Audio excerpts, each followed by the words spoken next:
All right, what is up, everybody? We're getting better. We're getting better at being on time for these live streams. Welcome back. Thursday night live stream, Drums and Drams. And tonight, we're at the regular time, 8 p.m. Eastern. If you're watching the replay, we're not doing the late stream or anything like that. So I'm still bright-eyed and bushy-tailed at this point, ready to get after it. Feeling locked in. I don't know if you guys see the Davis Clark guy on Instagram. I can't get enough of this guy. The guy that always says he's locked in and he's doing spreadsheets and stuff. I think he's so funny. Anyways, good to see everybody. I'm going to get to the chat here in a second. Check it out. See who's joining us this evening. As you come in, whether live or on the replay, please hit that like button. It helps so much. And if you're just now, seeing the channel for the very first time, hit that subscribe button. It's free. Doesn't hurt. You can always unsubscribe later if I say something stupid and make you mad. But, hit that subscribe button. We've got some great stuff to taste tonight, some random stuff, but actually, I'm kind of excited for it. And one bottle I'm actually missing on the table is kind of the star bottle of the night. Let me grab that real quick. There we go. The Michter's Barrel Strength Rye. So the deal tonight is, this is kind of like the main bottle that we're going to be tasting this evening, like the main new bottle, maybe the most expensive or the most allocated. But I've got a little blind tasting I'm going to do. If you didn't see earlier, a couple hours ago, I released a review of this Orphan Barrel Indigo Sour, and somebody on one of the comments, this was like literally half an hour ago, but I can't remember who posted the comment, said, maybe it was Javier, that I should blind that up against the Remus Gatsby Reserve. So I think we're going to do that tonight. That's just kind of an impromptu blind. What else do we have on the table? Obviously, starting with some Eagle Rare. I've got the new edition of the Jim Beam Black Label 7-year age stated, and I've got the old version here. So this is going to be an interesting comparison, just to see if that 7-year age statement, actually carries with it a flavor profile difference. So we'll test that out tonight. I snagged this today, and it's something that I maybe had heard of a few months ago in passing. This is a Heaven's Door product called Homesick Blues Minnesota Wheated Bourbon Whiskey. I'm probably late to the party on this, but I saw this presentation. I was like, ooh, what's that? And I expected to hear a really high price tag. Instead, I only heard $80, and I thought, let's pull the trigger on this. We'll check that out this evening as well. And here's another one that's kind of fun. I talked about this the other week, the High and Wicked Bourbon. We tasted this. We tasted their Cask Strength Rye. This is not Cask Strength Bourbon. And I loved this. I thought it was so bright, sweet, fruity, but it actually didn't taste youthful, given that it's only 5 years old. Well, today I ran across the Cask Strength version, and this is one of these instances where a company will send me a bottle. Sometimes, many times, I don't like some of the stuff that gets sent my way. I'm honest about it on streams. I kind of put that stuff in the basement, or I give it away to friends who do enjoy those products. In this case, I love that bottle so much that, they convinced me basically to buy another one of their products, and I'm excited to taste that this evening as well. Maybe I can compare it next to the lower proof offering, and we can kind of get into that. And last but not least, before we get into it, there is going to be a giveaway tonight, and it is a pretty massive giveaway. I've kind of talked about this for a few weeks. I wanted to take all of the recent bottles that I've picked up on secondary or elsewhere of crazy, crazy whiskey and put these in 2 ridiculous sample packs. And then after this, we'll take a few weeks off of doing giveaways because I don't want to keep doing those every week. It just gets a little, it's a little much, and that's not what this is all about. But tonight is exciting. Let me read you this list. And by the way, if you click in the description of this video, even while you're watching it right now, you can see the list of samples that I'm going to read out to you. All right, so it's 12 samples, 1 ounce each. We're going to have 2 winners. George C. Stagg 08, Old Fitz 13, Old Fitz 17. You can see all of those behind me here. I'm going to put the Indigo Hour in there. The Drums and Drams River Roots pick, this 11.5-year rye. William Heavenhill 17, which is right here behind me. A Pursuit United pick, the Cherry Coke pick. 14-year Heavenhill Select Stock Wheat Whiskey. I'm going to throw in this High and Wicked Cask Strength Bourbon. We're going to throw in this Heaven's Door Homesick Blues, the Michter's Barrel Strength Rye, and a Hazmat Stagg pick. So pretty much top 3, top 1 sample packs we've ever given away on the channel. That George C. Stagg 08, someone's going to be very happy to taste that. So there we go. 2 winners tonight. Let's get into this damn stream. Let's get it going. I'm going to say cheers. Let me know what's in your glass, guys. Of course, from me, courtesy of Mr. Will Molnar, Eagle Rare Store Pick. Cheers. What I'm coming to find out about this particular Eagle Rare Store Pick is that it's got a lot of tropical fruit, which for me is not a common feature of Eagle Rare. Usually you think, you know, dark fruit, candied fruit, Big League Chew, grape, dark cherry, you know, maybe some vanilla sweetness, a little bit of like fresh leather, whatever. This one has some tropical notes, and I think it's interesting. In some ways, it actually smells a little bit like younger than I would expect an Eagle Rare 10, but I think in a blind, I don't think I could call this out as an Eagle Rare 10. So for me, I think oftentimes when people pick Eagle Rare store picks, they go for things that are the darkest, richest, heaviest profiles they can find at the given proof. And this one is off profile, and that's kind of cool. It actually kind of reminds me of the Dark Arts pick that we have coming up, where we went for a profile more like this, as opposed to the darkest, richest thing we could find because the palate was a little flat on that particular barrel. So there we go. All right, let's see who's in here, guys. Hit that like button on your way in, please. Let's get a few more folks hanging out. We got Travis, Jay, good to see you guys. Sugar Kitty. Paul P says, cheers, gang. Guy, good to see you, dude. Hello, everyone. Hope you're all doing well on this fine Thursday evening. Hope you're doing well, too. We've had kind of a crazy week with the orchestra. Last week for me until mid-June. So I get 6 weeks to just literally only do whiskey content. So I'm hoping to be cranking things out in the next 6 weeks. But this week right now, heavy, heavy, heavy music and a lot of music on this concert. So we're all a little bit like this right now in the orchestra, I think. It's a lot of stuff. All right, Jonathan, good to see you, man. And thanks for jumping into that micro batches tier, dude. That's awesome. We're going to start planning that next get-together for the micro batches here. Probably next week, I'll get some date ideas out to everybody. Erica, nice to see you. John Cloud, Mike, Russ, the usual suspects. Pink Dan, Michael Hogan, Robert E. All right, we're going to keep scrolling here. Will's in here. Sven Dryden. Sugar Kid, everybody remember to hit that like button. Brian, yes, we've got the 2024 Michter's Barrel Strength Rye. This is going to be something we get into. All right. Dustin, second live in a row. Been a long while. Good to see you, man. I saw you commented on the last one. I forgot to put it on the screen. I'm so sorry about that. Beam 7 year. Alex drinking some. It sounds like I'm just gonna skip through, guys. If I miss anything, just post it again. Jacob actually enjoyed Indigo's Hour. I thought it was just really soft on the palate. And Leo, I would have to imagine that you're right, man. That in a blind flight, I think the Gatsby's gonna absolutely murder the Orphan barrel, but I don't know. We're gonna find out tonight. Travis, the Heaven's Door is from a place in Minnesota. Also, there's a Buffalo Chip Bourbon Panther Creek 7 year that is good. Hope this one is too. Is that the same distillate? Oh, okay, there you go. From the same place, yeah. Tim, shoot me an email about that, man. I would love to actually try another one of those 24s if you're willing. There we go, Travis, sipping on some Greenbrier Cask Strength, the Nelsons. Oh, Ben, I was trying to get it out as soon as I could. The Indigo's Hour review sounds like he snagged one. Someone's drinking some Holiday Bottled in Bond. Aaron Miller. Big Al, what do you do to enter the giveaway? Every $5 super chat is one entry into the giveaway. You can super chat here in YouTube, or if you want to send direct so that YouTube doesn't take their 30% cut, you can also send it to me, Venmo or PayPal. The info's in the description of this video to do that. In your comment, maybe just put a drum emoji. Maybe don't say anything about bourbon, but, whatever. And I'll read out your comment and get you entered. I'm tracking giveaways tonight. Jay, how hard can it be to play the triangle? It's actually kind of hard. Yeah. I'm not, no self-pity, but it's kind of hard. Oh, what's up, Chris? Good to see you, dude. Okay, let's get into the stream. We have super chats flying in on Venmo, which is insane. I will get to those, but I've already yapped enough here at the top. We're going to start with something nice and easy. We're going to go straight into this Jim Beam comparison. So, brand new 7-year age statement. Picked this up today. So, for those of you who are going to say, oh, it's a neck pour, it's a fresh crack. Yes, it is. And I think this product is going to be just fine.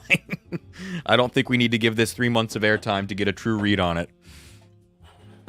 I say that facetiously, with love, in many ways. And this bottle, this other black label I've got, so they called it extra aged before on the label. I guess it got a proof bump too, huh? Wow.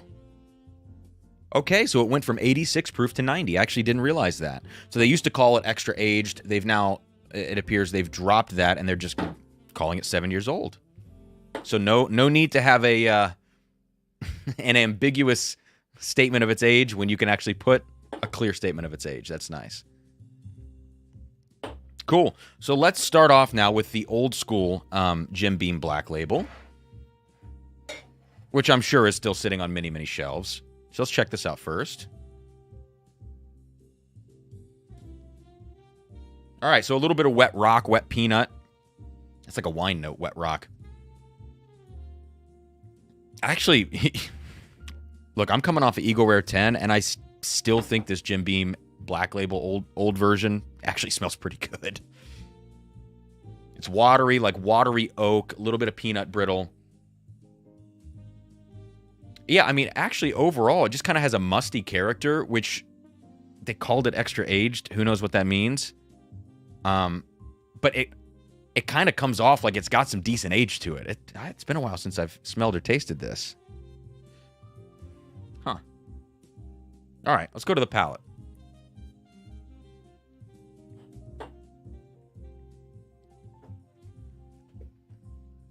All right, so the palate, this is where we get kind of corny. You know, you can taste like the cornmeal note. It's very textured, gritty. And that's kind of where like youthful notes come through, is on the palate, and it's particularly in the mouthfeel and with that corn note. But there are still some other aged notes on this whiskey. Yeah. Not terrible. A little bit of like a charcoal vibe to it as well. I talked about wet rock on the nose. It's the same thing. Inoffensive. To me, like, sometimes with these young bourbons, younger, let's say, or shelfers, sometimes at these lower proofs, you can still get ethanol on them. I actually find that this doesn't have a lot of ethanol. So pretty solid. But let's move on to the new 7-year. Huh.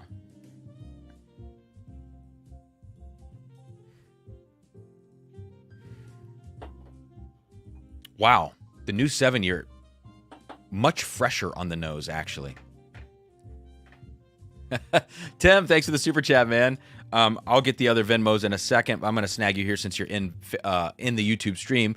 Thanks for the 4 entries, man. I don't think my 4 are going to stand a chance against Toshi. You never know. Sometimes people with 1 entry will take it out of a giveaway pool of like 200 people. So crazier things have happened. All right. Clay says, do you have any Evan Williams 83? I don't. That's like one of those shelf bottles that I've just never managed to snag. But next time I see it, I'm going to snag it. This is going to be the reminder for me. Jason says, cheers, all. Curious to see what Cam thinks of the 24 Michter's Barrel Strength Rye. I tried mine last week. Yeah, I tasted it for the Patreon a few days ago. So I've got my thoughts formulated to some degree. But sometimes when I do that for a Patreon stream, then I jump over to a Thursday night, things can change. And we'll see if that's the case. Starting with Evan Williams Masters Blend. I haven't tried that one either, Russ. Trying for the first time. The folks at Evan Williams Experience hyped it. First sip, meh, but growing on me. Did they give you any specifics on like what's going on with that blend?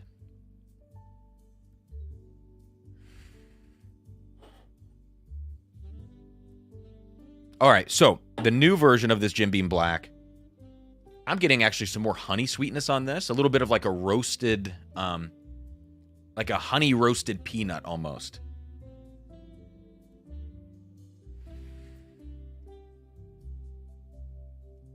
Something kind of fruity hanging out in here, but it's hard to pinpoint. It's very much in the background. Some kind of red fruit note.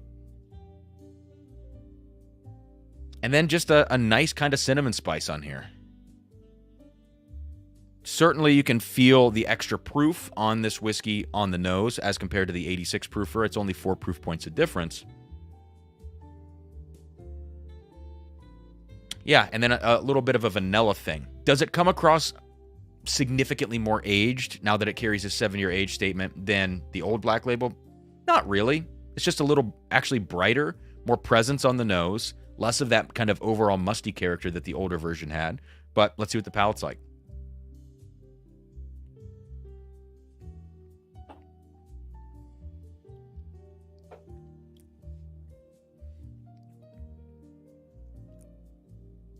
pretty similar. Pretty darn similar.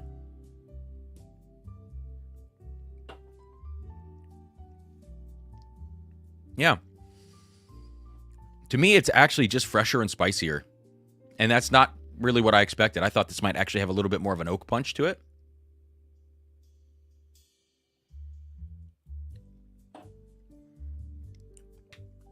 I think it adds almost like a little bit of a strawberry note to it. A little bit of like a strawberry cream way in the background. It adds extra white pepper spice, vanilla, a bigger kick of cinnamon, and that honey roasted thing. And so I think it's a solid option. I believe the bottle that I've got is a 1 liter. This feels like a larger bottle. Yeah, it's a full liter. Don't know what I paid for it, but it wasn't, it wasn't crazy. So totally an option as an everyday, as a mixer, as an everyday kind of thing. Nothing wrong with that if you like that nutty Jim Beam profile. Yeah, but not much to, we don't need to say too much about those things. I think it's fine. It's kind of the opposite effect of what I thought would happen with that proof bump and with that age statement. So there you go.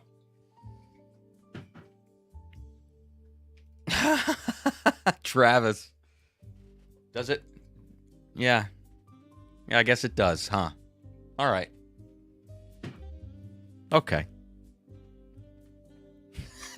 Jay, I hate you. I hate you guys. So Dustin kicking off the night with some Kentucky Owl Batch 9. Let's see, Sarah, my wife is texting me, guys. I have to look at it. Okay.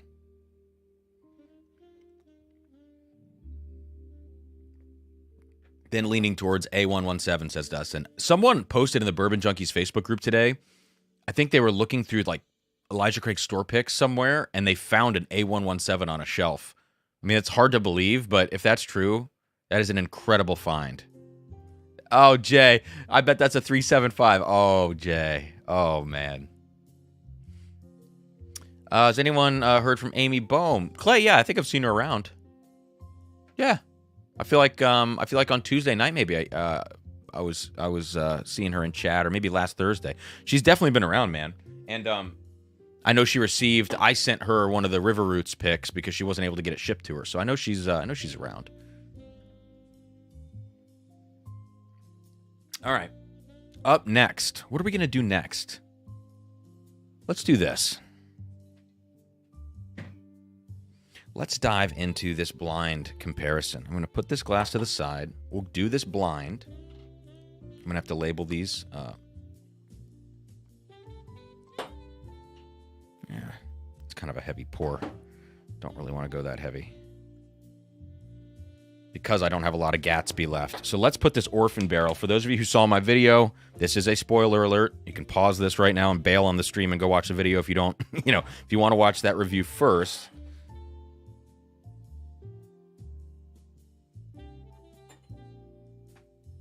Okay.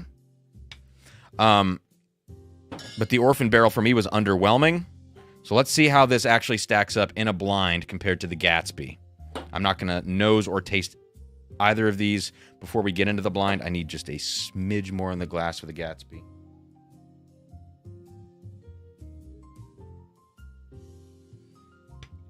Get that all evened out. And if you are jumping in right now, we got 91 folks in here. I expect as we get a little later into the evening, we'll get some more people hanging out. Please hit that like button on your way in. We may just start defaulting to a 9 p.m. start time on Thursdays, by the way. I think viewership's better at 9 p.m.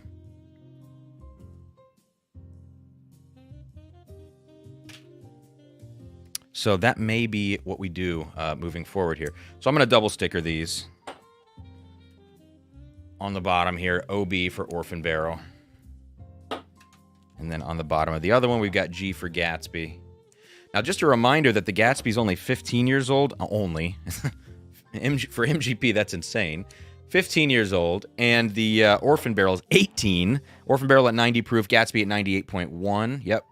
So the Gatsby has the proof advantage. It is cask strength, and the Orphan Barrel is, it is whatever it is. Let's see. Can't wait to hear your thoughts on the Heaven's Door and Michter's Barrel Strength Rye, says Saucy Shane. Yeah, obviously I've already tasted the Michters for my Patreon, but I'm excited for this Heaven's Door. I cracked the bottle earlier just to get a little air in it. It's funny mixing up 2 cups. It's like, how many times can you do this? All right, that's probably good. Okay. Yeah, Russ says, everybody says, I vote for 9. Yeah, I think we're going to start doing 9. I used to not want to compete with other streams, but we've gotten to a point with the channel where I think the viewership is best at 9, and if we do compete, there's enough to go around, you know? I think that's kind of the way I'm looking at it these days. Adam, what did I miss? Just a bunch of blabbering, dude. Honestly, nothing really. Just a Jim Beam Black Label comparison, which was wholly uneventful, actually. Which is good. For brand consistency, actually pretty good. It's just going to give people kind of more of what they want with a little less mustiness. Aaron, saw the Orphan barrel the other day and just couldn't pull the trigger. Haven't seen the video yet, so curious to see the blind. Oh, Clay doesn't want the 9 p.m. Ugh. Those two may do better in a Copita set. Yeah, a smaller glass could benefit, but I don't know. We'll stick with these. Saucy Shane was not impressed with the Heaven's Door. What is it called? Homesick Blues? Oh, shit. Yeah, Homesick Blues. Okay, so we'll see. And yeah, Clay, I saw this old Granddad 16 year. I saw that label pop up. I wish it was over 100 proof. I wish they would have left it at 114. How crazy would that be? But, of course, it just leaves them room in the future if they do want to drop a cask strength. So, let's start with Glass A now. I don't know which one's which. I can't really let you guys know till the end, but this will be, a pretty quick little blind here. So, Glass A smells great. Smells like dark blackberry notes, kind of grapey notes. It's just it's definitely soft. There's not a ton of intensity to it, but it's delicate, it's beautiful, it's inviting. I mean, this smells great. There's a little bit of floral's not the right word, but something outdoorsy about this. It smells very nice. Very nice. On to Glass B. Glass B smells good too. I mean, I didn't expect either of these to not smell good. The Orphan barrel in the review smelled freaking great. It was just the palate that killed it. So this glass to me has a little bit of a brighter fruit note to it. All sorts of brighter fruit notes, actually. Like peaches, pears, little juicy fruit kind of note. And again, very, very sweet. The intensity on both is pretty similar. There's a big ginger note coming out of Glass A now. But I think Glass A is the darker of the two, at least on the nose. So let's start with Glass A now on the palate.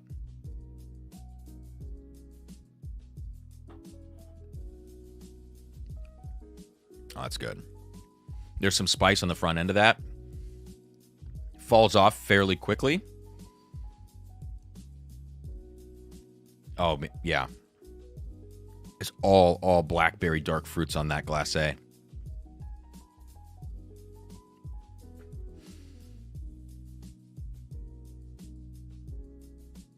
Adam, can we talk about the new Weller? Adam, I saw something just in passing today. It was a busy day.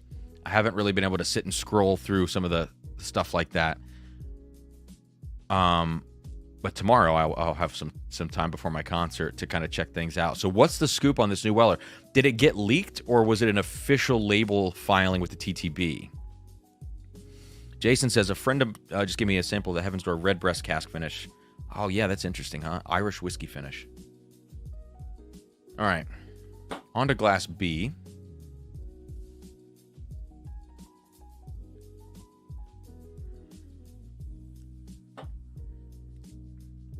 Oh, man, Glass B is like That's got to be the Orphan barrel. If it's not, that would be crazy.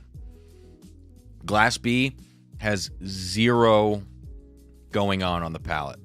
Zero spice on the front of the palate. Nothing to drive the whiskey forward. It's so damn watery. Let me make sure I'm not going crazy here. There's kind of chocolate coming out of Glass B now. Yeah. Oh, Glass A, though. The ginger note in Glass A is really, really surprising me in this comparison. It's coming out so much. It's an easy choice, Glass A. Easy choice.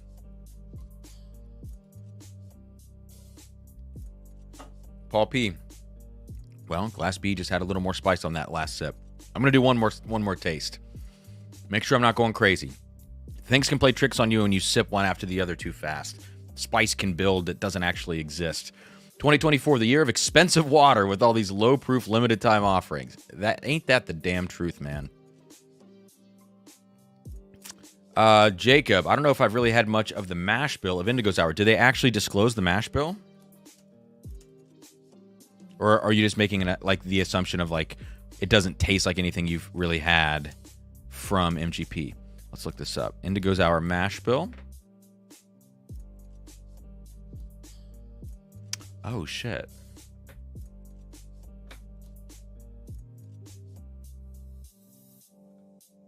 Well, that's awfully strange, isn't it?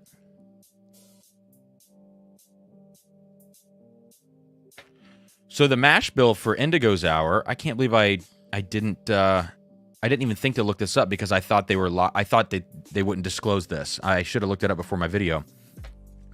68% corn, 28 rye, and 4 malt.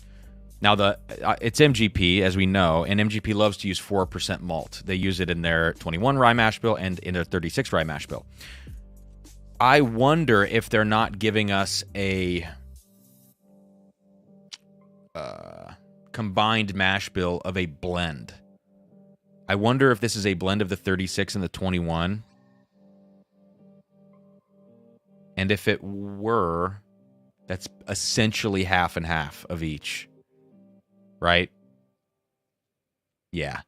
It's essentially half and half of a 36 and a 21. 36 plus 21 is 57, divided by 2 is 28 and a half, and this is 28% rye. So that would mean that there's just a little bit more 21, if that's the case that they did blend two together. The fact that they would have 18-year barrels of both mash bills is interesting. I wonder if that's the case, or if this is a one-off mash bill run that they did at some point 18 years ago. I don't know. Huh. Yeah, can't say that I've had anything with that mash bill, but some companies, I don't think it's good to, if you do combine two mash bills, to then give a holistic mash bill at the end. I don't like that. I would rather know that there are different component parts if they can provide that information.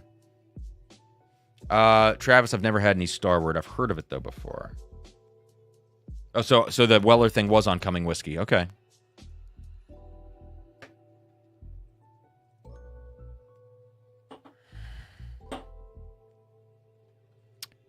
All right. It is official. And I saw something that the Weller had old stuff in it. And maybe even a chart attached to it. What's up, man? Good to see you. James is in here, too. I'm on the Decade series. If you like rye, it's solid. I haven't had the rye, but I've had the Decades bourbon from Heaven's Door. I think it's amazing.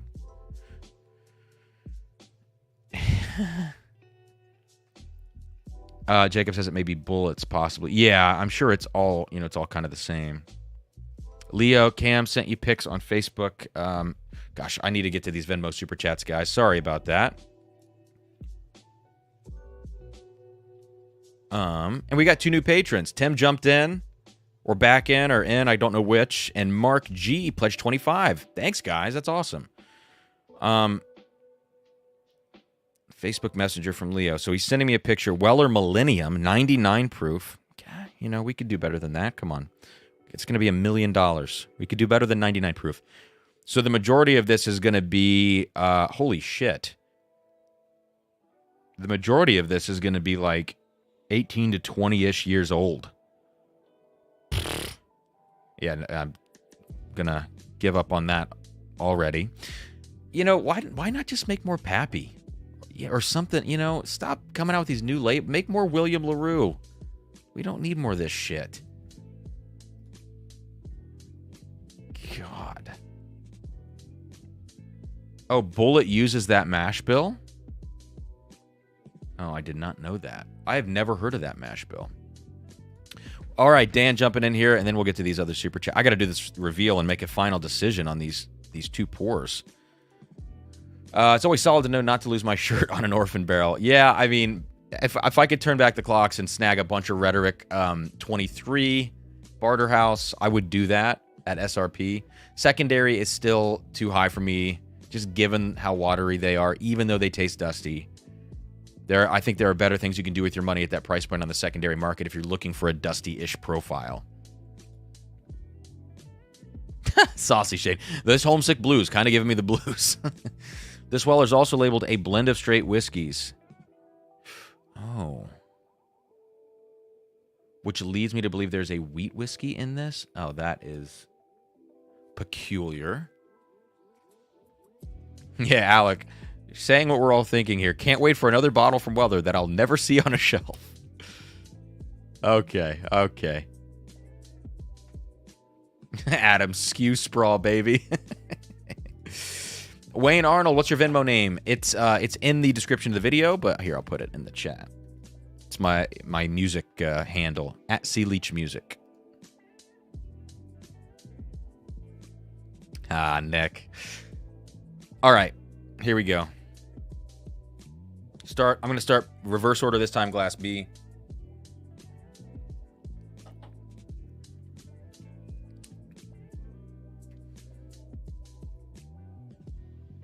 Glass B tastes better now, but it still has no spice going on. The last sip I took did, but I drank it very quickly after Glass A, which may have contributed to that.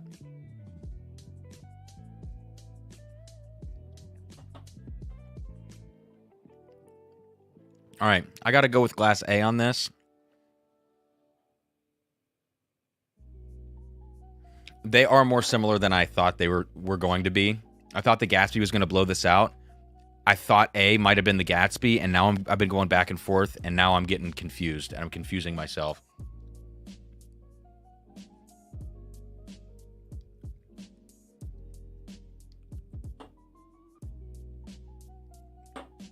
All right. I got to go with Glass A on this. So, in second place, holy shit. Second place is the Gatsby. See, I'm confused. So, the Orphan barrel won this comparison. What is going on? Okay, now that I know this, I've got to taste these one more time. I'm shocked right now. I am so shocked. I like the Gatsby. I think in my video, I still complained about it a little bit.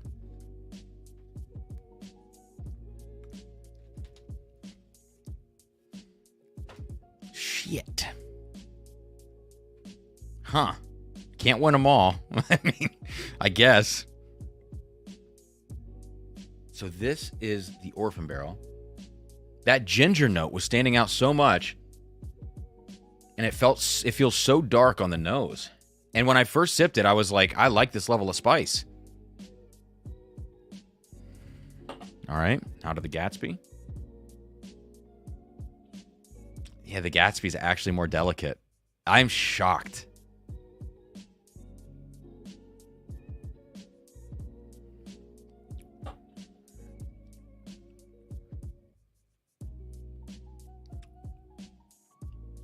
Wow. Yeah, the Gatsby's really flat right now.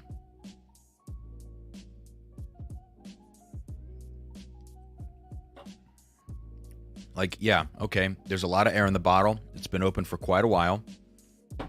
Still, very surprised. So the Orphan barrel wins. Didn't see that coming. I guess maybe at some point I should revisit the Orphan barrel. Because I bitched about it a lot in my video. I stand by that. I was tasting in that video. I was locked in. My palate was on the night that I recorded that. And so I stand by what I said. But in this comparison between these two subjects, you know, I guess the Orphan barrel wins it. There you go. And I'm totally open to being wrong about this if I do revisit it later. I mean, that's surprising. Wow. Wow. Russ, Cam, your training starts now. You got Matt Madness coming up. We need to get you into the gym. Yeah, that was, I mean, look, most recently on blinds, Russ. Okay, give me some credit because these are the 2 ryes that I tasted from Devon the other night, which one was the Jack Daniel's single barrel proof rye and one was that Driftless Gun, and I called both of those. So look, give me a little credit, Not all hope is not lost. And I did good on that Heavenhill blind last night. But yeah, this one was, between those 2, I didn't nail it. Whiskey tube is broken. No. Gatsby batch 1 or 2. This is batch 2, which I prefer over batch 1. Sugar Kitty says ginger orange, a definite signature. Absolutely. But both of them were MGP, so it's just that one had... John Cloud, new channel name. It's just that one, the Orphan Barrel, had a lot more of it. And look, in retrospect, in the Orphan Barrel review, I think the first 2 notes I said were lemon and ginger. So I probably should have seen that coming. But I wasn't really... The goal wasn't to guess which one was which. Yeah, that ginger note is so strong in that Orphan Barrel.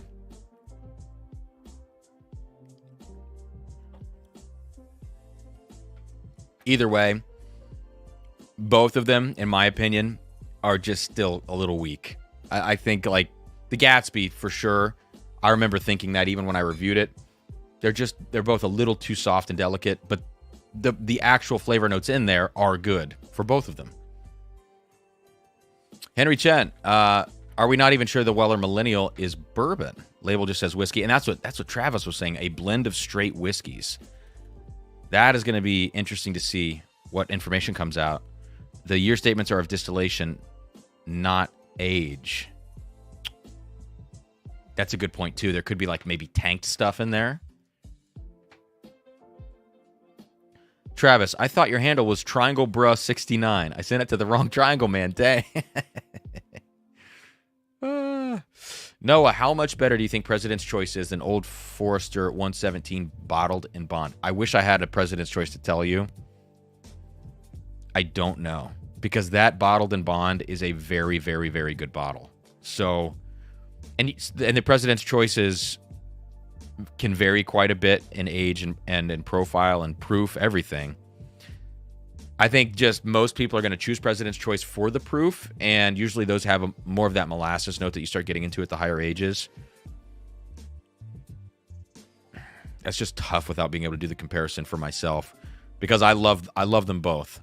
But that Old Forester 117 bottled in bond, I think, was one of the most underrated releases in that series. Whiskey Row Fire and that bottled in bond, I think, are the best in the series. And then maybe High Angels Share Batch 2 might be in the top 3 as well. Nick said a little bit ago, the bottle to the far right looks like it's worth the investment. I think you're probably talking about this one, right? I hope. We got another one coming, man. In 13 days, I'll be at River Roots with the Junkies on May 15th, and we are going to be picking another 95.5 rye, same age statement as the first Drums and Drams pick. Like, the demand on this and the amount of messages I'm getting from people asking if we have any more of these left, it's a shocking number of people. So we're going to go ahead and pick another barrel, and that one's probably going to sell out pretty quick too, to be honest with you. It's just an interesting case of, like, rye whiskey doing really well because this profile is so insane on some of these barrels. And, the value's there. $115 for 11.5-year rye at cask strength. That is a top rye that I've had in the last couple of years, top 10.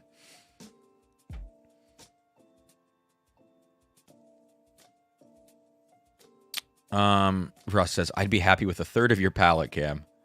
Thanks, man.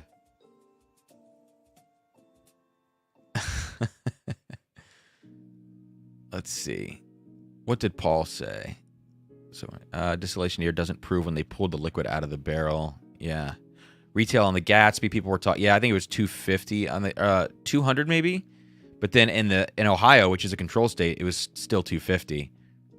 So it's expensive. Yeah, Jacob, why would the Weller not say Kentucky Straight? Well, if it doesn't say Kentucky Straight on it, then there could be, who knows? There could be Canadian shit in there. I mean, right? I mean, couldn't they put that in there and call it a blend of straight whiskeys? Still, not sure. All right, let's go ahead and move on. I have to get to some super chats now. Oh, Branford Marsala started a live video. Oh, it ended. I'm sending, so you guys, I played a gig with Branford a few weeks ago. For those of you who might know, various musicians, Branford's a pretty famous sax player. We did this gig together with this orchestra, and I'm sending him tomorrow a bottle of this Drums and Drams rye. I'm very excited. By the way, I totally forgot to tell you guys this for the giveaway. Totally forgot.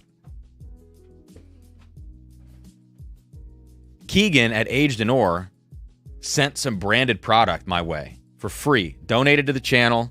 This is amazing. And in the giveaway tonight, the first place winner is going to get the very first, you'll be the first person to ever have a Drums and Drams branded Aged in Ore glass with the new logo. The reason this makes sense is because Keegan from Aged in Ore designed this logo, so I'm getting my fingerprints all over this. Sorry. But Drums and Drams right here with the circle version of the logo. So the first place winner in the giveaway with the sample pack is going to get this glass. And the second place winner in the giveaway, so this is just an extra little prize to throw in the mix, right? Okay, we'll get that in a second. Second place winner in the giveaway is going to get something that's maybe even cooler, but I'm going to just stick with the order I said.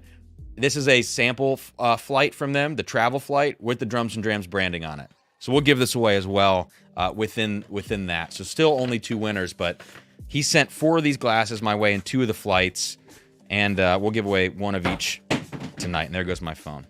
So didn't need it anyways, Hopefully we can get an online store up soon with different products and stuff. I got to figure out how to work with Keegan on this logistically behind the scenes. I'm not sure how that works with Aged in Ore.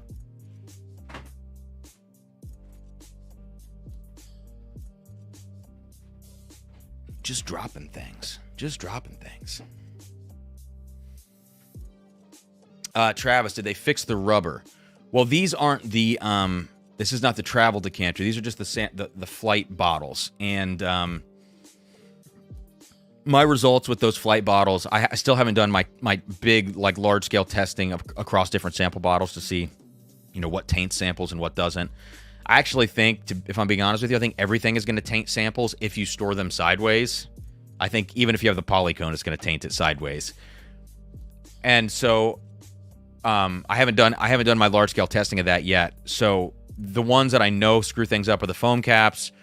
The polycone seemed to do the best, and the Aged in Ore for me was inconclusive. And I just don't know. I feel fine giving it away. I just don't leave things in them for a long time and store them on their sides, is what I would say. Okay. But I am going to do a test on those, and I am going to figure all that out. All right, let's get a couple of these super chats now. Next thing I'm going to taste this evening. Let's go to this. Let's go to the Heaven's Door Homesick Blues. Get into a little bit of weeded bourbon here from Minnesota. And I'm going to compare this to Larceny Barrel Proof C923. I think that might be a good comparison. The proofs make sense. This is 122.7. It is, I want to say this is 7 years old. Yeah, 7 years old, which is right down the middle. Larceny Barrel Proof age statement. The presentation on this Heaven's Door is interesting. It comes with this, this little Bob Dylan thing, right? Looks like lyrics and stuff. I don't know. Cool. It's it's low key in some ways, it's fancy in others, but they managed to keep the price point to $80 even with this presentation. So I don't feel like I'm necessarily paying for this box like I do with some other releases. So there you go. So we'll get into that. Let me grab a Larceny C923 very quickly.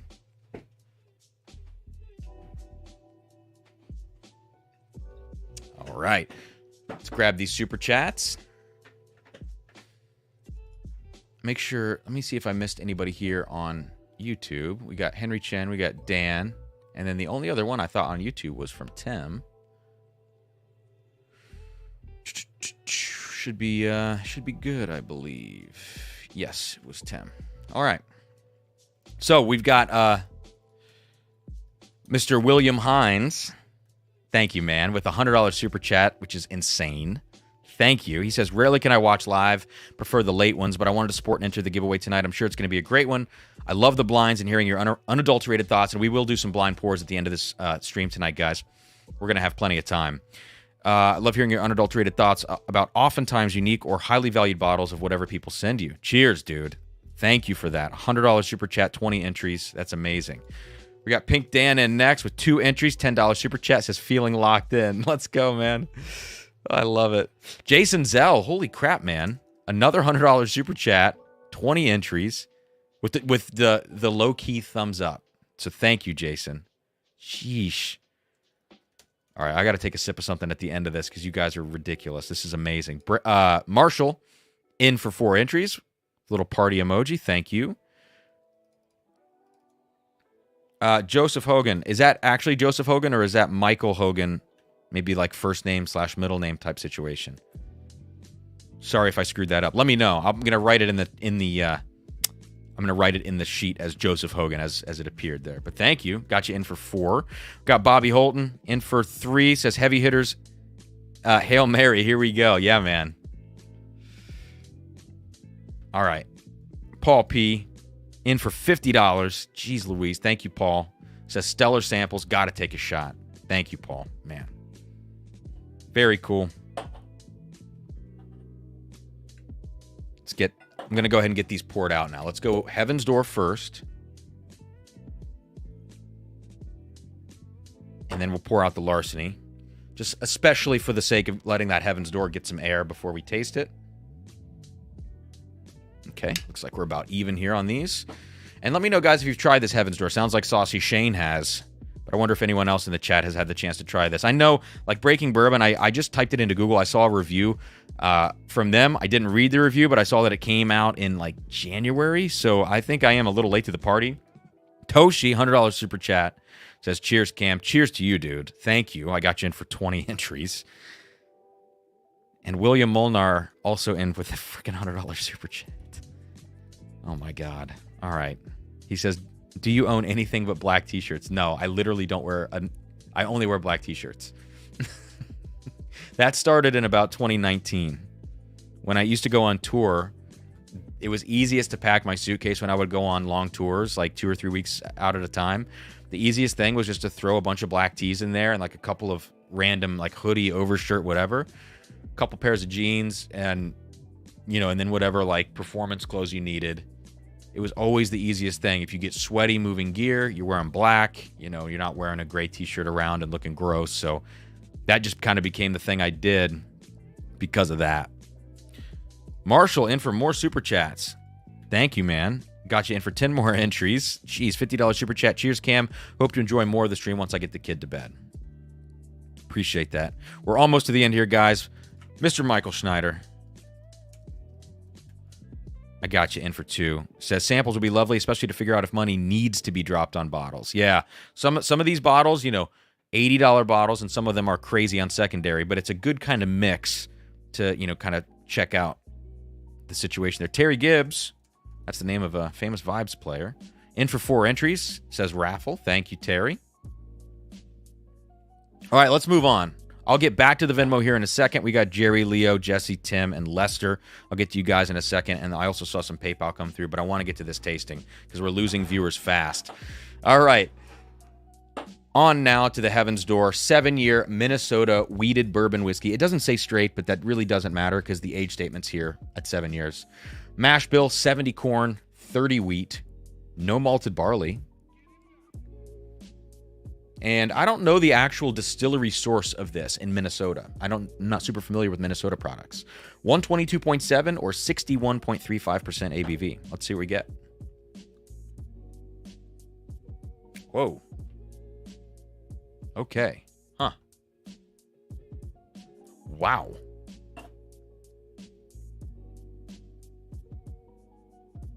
Matt Porter. Here we go. Jesse, what have I tried so far? Jim Beam Black comparison. Indigo's Hour versus Gatsby Blind. something else? Maybe not. Is that all I've done? Shit. We're on to the Heaven's Door now, though.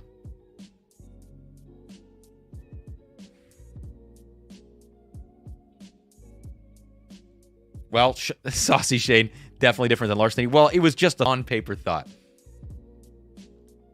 Smells crazy. Paul P., speaking of weeder, another coming whiskey label was another weeder from Heavenhill. Huh. So I'm going to tell you, this weeded Heaven's Door smells like... It just smells like butter. There are just a few whiskeys recently I've had that give me this sensation. I cannot stop. It's almost a little bit sickly and like sickly rich. I don't want to say sickly sweet necessarily, but the richness and like kind of the fattiness and buttery thing on here. It's like super bright butterscotch almost. Right behind that, you do get like some pretty intense spice notes. Kind of crawls up your nose a little bit. Brown butter. I mean, I'm just going to keep saying buttery notes. It smells... And it's intense. It's intense and round and rich. It's like overly decadent for me on the nose. It almost gives me a headache. It's so buttery on the nose. I just can't believe how this smells. And there's also some kind of like, yeah, toasted bread. And this makes sense, right? There's a lot of wheat in the mash bill, 30%. So this makes sense. Toasted wheat bread. Let's say that. Yeah, lots of cinnamon coming out now. Now it's really starting to peek through that butteriness. Wow. And there's also some kind of like leather tobacco thing in the background. A little bit of like dirt, honestly. Like, it doesn't smell craft at all. It doesn't smell farmy at all. When I think craft, farmy, some people will say dirt. To me, that's more of like a wet soil almost, and like hay and that kind of shit. This one is just like dry dirt a little bit with that leatheriness. Weird. All right, let's take a sip. For some reason, it just... Someone's going to love this whiskey on the nose. I don't know if it's me yet.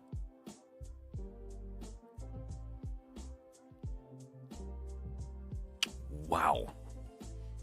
Very intense in the front, and it dies away fairly quickly, actually. I think that's probably because we're dealing with wheat in the mash bill. It's so fatty on the palate. Just like on the nose. Like, the front is super intense cinnamon. Almost uncomfortably intense at the very beginning. And now it's just enveloping on the palate. So, this is such a weird whiskey.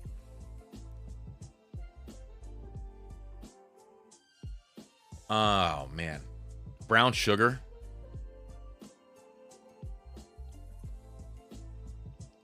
It's starting to get crafty for me now. So when I mentioned that dirt note, at that point I wasn't getting that craftiness because I'm overwhelmed by the butteriness.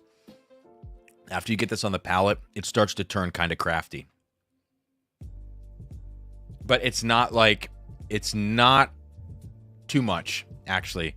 I think people that hate craft whiskey might actually still appreciate this whiskey. It's like 20%.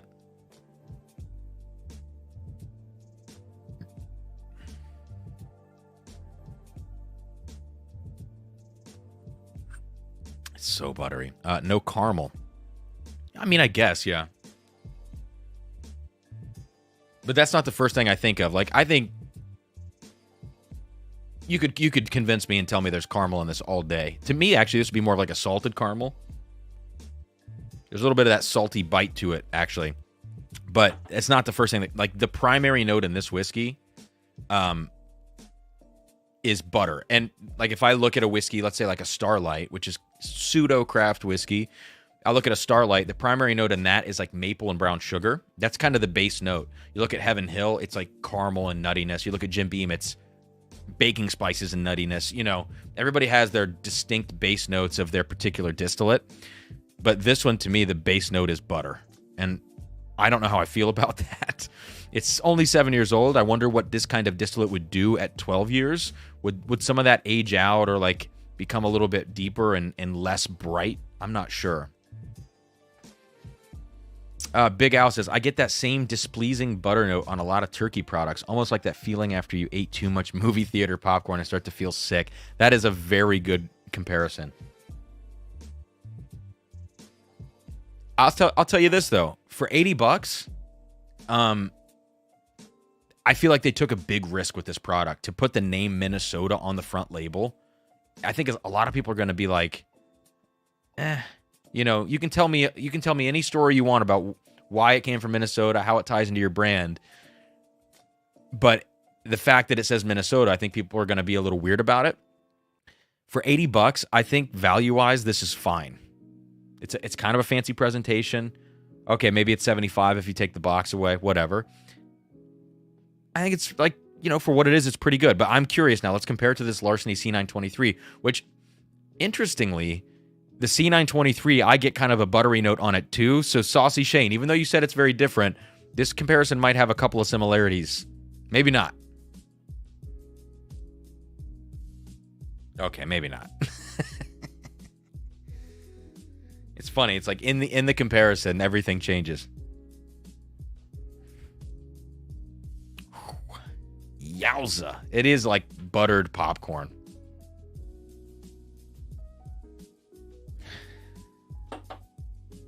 The Larceny is actually giving me oak, like real oak notes. The Heaven's Door is not really giving me oak. It's giving me like earthy leather. This one is just giving me some aged oak notes, the Larceny. And more straightforward Kentucky bourbon caramel. All right. On the palate, there's more of a fruit note to this Larceny.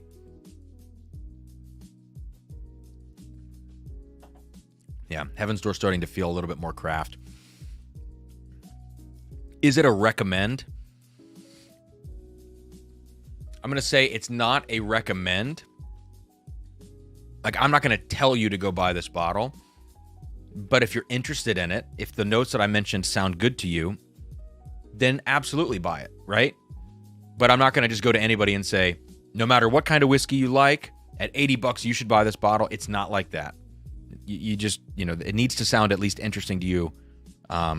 It's not a blind pickup type of bottle. I think it's super weird and peculiar that Heaven's Door chose to source this whiskey and bottle it and turn it into this release. I don't know. Weird. Devin, could it be sourced from Tattersall? Never had their products. I'm not sure what their base profile. I have no clue. I've never heard of that. Yeah, Saucy Shane, absolutely no craft notes on Larceny. Yeah. Wayne, odd that they have no malted barley, being that is what helps convert starches into sugars. Well, I think often people add enzymes, right, to help with that process. Because I think the number, from what I've heard, and I'm no scientist, you guys correct me if I'm wrong, I've heard that 12% barley is the magic number for not needing to add additional enzymes to the process. But I don't know if that's true.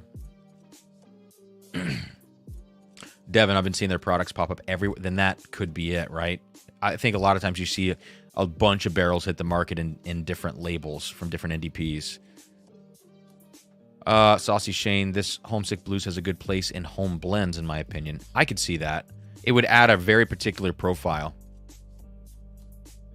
Mark Gillikin. Sorry to miss your super chat, man. I got you here. Mark Gillikin in for 4. Thank you. New to the crew, looking forward to your barrel picks. Thanks, Mark. What else we have here? Oh, Amy. There's Amy. I don't know if Clay's still here, but Clay was looking. Clay was like, has anyone talked to Amy? I was like, I think we've talked to Amy pretty recently. There she is. I've heard the same thing. When I go through Moonshine University, I'll know for certain about the enzymes, it sounds like. Jesse says 12% is the number. Most distilleries do add enzymes anyway. Cheap insurance. Gotcha. Well, enough of this. Yeah, I don't hate this bottle. It's just so peculiar to me. Let's keep it moving. Keep it moving. Where are we going to go next? All right, we're going to here's what we're going to do next. I'm going to grab a couple more glasses.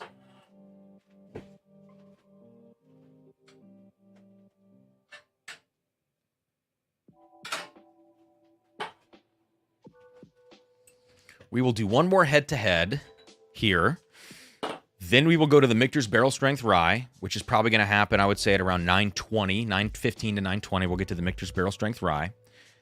And then we'll do some blind samples to round this thing out. We'll draw for the giveaway, and we'll jump off the stream. Thank you guys for being here, by the way. A little less attended tonight. I think some of the bottles weren't, as enticing for some people on the thumbnail. Totally understand. And also starting at 8 p.m., I think, hurts us just a little bit now because I've done so many of those 9 p.m. starts that I think people kind of got used to it.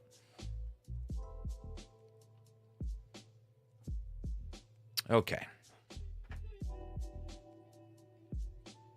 How do you say that, Sugar Kitty? Tattersall or Tatersall?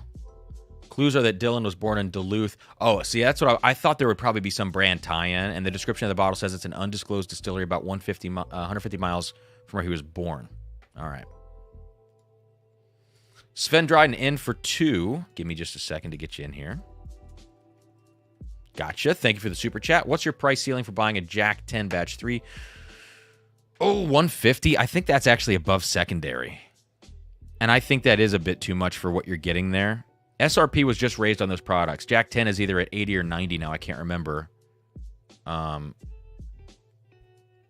Let me check for you right now what secondary is on that Jack 10. Just out of curiosity. I saw some go up recently. Here we go. Well, it looks like that is about the secondary price, actually. 150. So to me, it's like, if you're right at secondary, then it's just an issue of like, do you think it's worth it? Is that right? Batch 3? Oh, maybe not. Maybe it's more like 115 or so.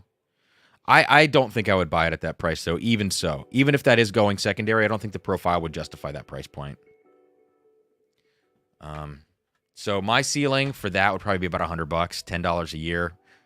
And at 10 years old, I don't love $10 a year as the price model, but for a lot of these limiteds, it's about as good as you can do. John Cloud, I haven't checked PayPal yet.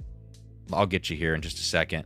I have a few more Venmos to get to as well, so let's just do those right now, just to make sure we are locked in. The next thing I'm going to be tasting, guys, I'm going to revisit this High and Wicked, but now I have the cask strength version, and I'm curious if the cask strength is an even better version of the regular 104 proofer, which the fact that the regular version of their bourbon is 104, that's a great proof point.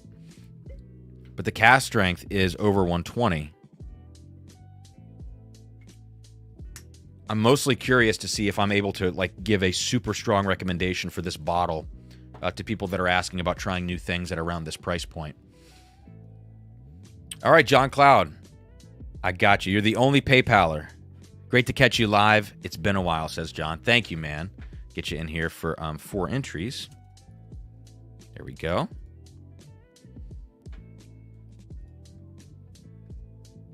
And Sugar Kitty says most of the distilleries around Minneapolis qualify for that. I was able to snag a JD 10 at retail. It's worth that, but not much more. I agree. I do think it's a good product. But for me, I know I'm never going to see it at retail unless I wait pretty significantly in a line here in Ohio. So that's one where, yeah, I don't know. I mean, I would have to pay secondary. Dustin, you get up for work at 3 a.m.? Well, geez Louise, dude.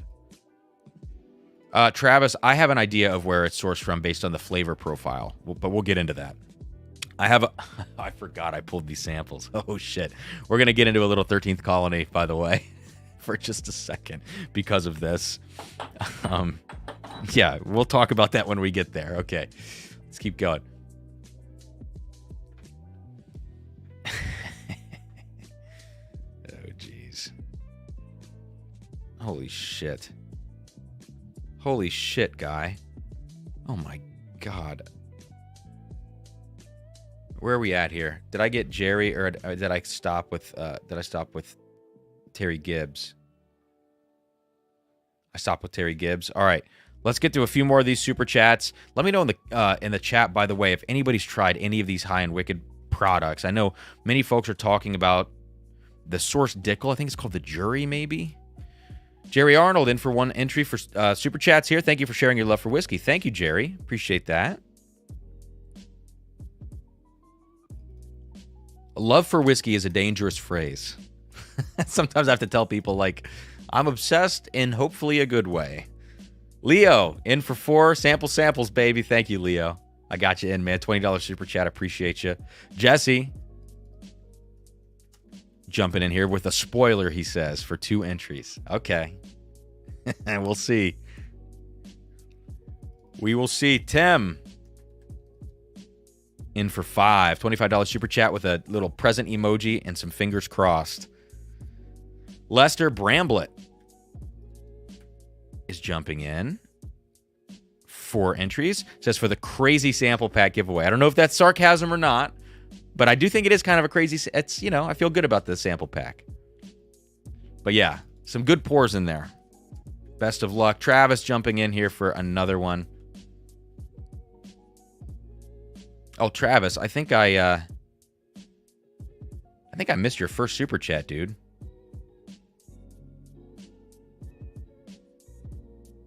Yes, I missed your first super chat earlier. So let me get you in for 2. Apologies for that.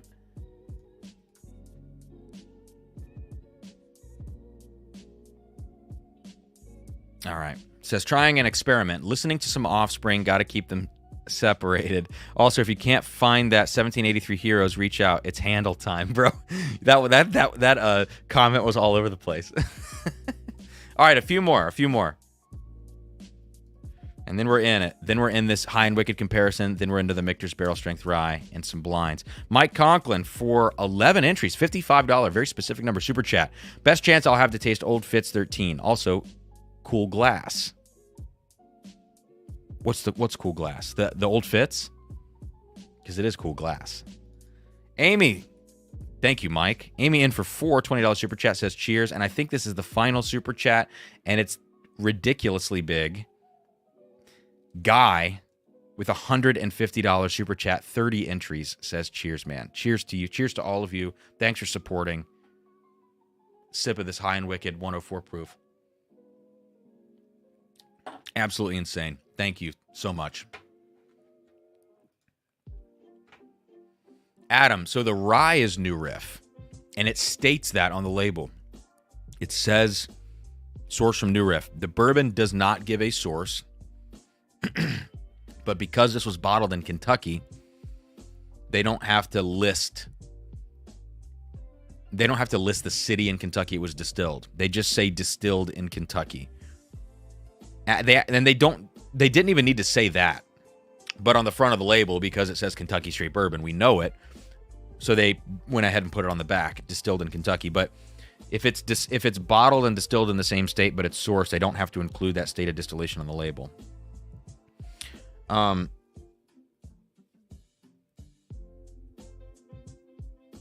Yeah, and the mash bill of both of these, it's 5 years old. And where's the mash bill at? It's on both of them. 51 corn, 39 rye, 10 malted barley is the mash bill.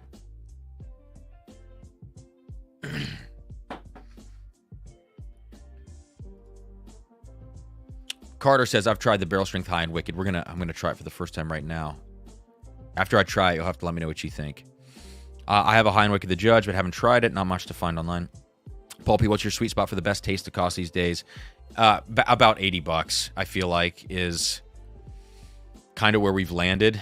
At 80 to... that range could go all the way up to 150, to be honest. I would say $80 is a sweet spot. You're finding now a lot of $50 to $60 products that are just total shit on the shelf. People taking 4 to 6 year old whiskey from MGP or from other places, sometimes finishing it, sometimes not even finishing it. You see Blue Run with their $100 bottles. Just, get out of here. So I think $80, and you have to be discerning about that $80. So that's the price point of this cask strength that I'm about to taste from High and Wicked, which I haven't tasted yet. But again, the 104 proof I think is great. Mark Gillikin with another $10 super chat. Thank you, man. Jumping in for some more action. It says 13th Colony Cask Strength coming mid-May. I did see that. Oh, 13th Colony. Love-hate relationship. Oh, cool glass, Mike says the aged in Orphan. Okay. Sorry. I was like, I'm an idiot. Let's get into this cask strength now. So the base product, the 104 proof, like I said, is super bright cherry notes, maraschino cherry and vanilla. It's just so damn sweet. Teeny medicinal quality to it, actually, that I haven't picked up on before.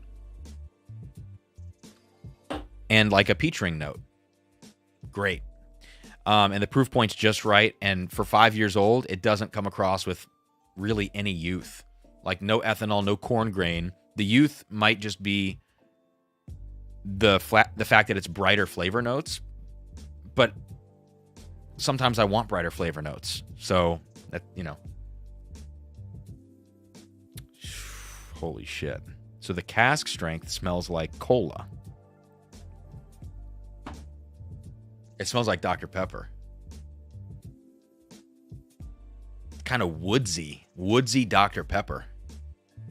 It's actually a pretty stark departure from the 104 proof version. So this is about 120. It's about, let's see, does that say 61? 61.6. So, all right. So 123.2. 123.2 proof. So you're looking at about a 20 proof point difference between these.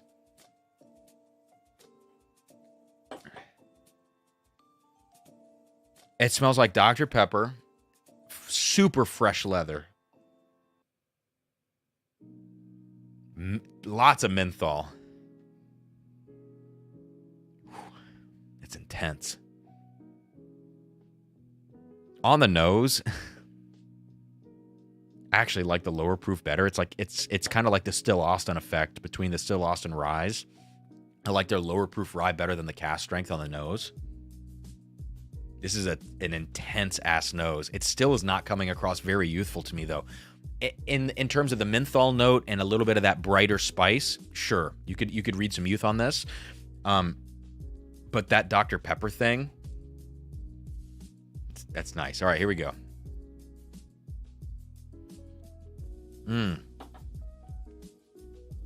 That grips. Wow. Damn, that is a little drying on the back end. Oh, I like this a lot. Oh, I really like this a lot.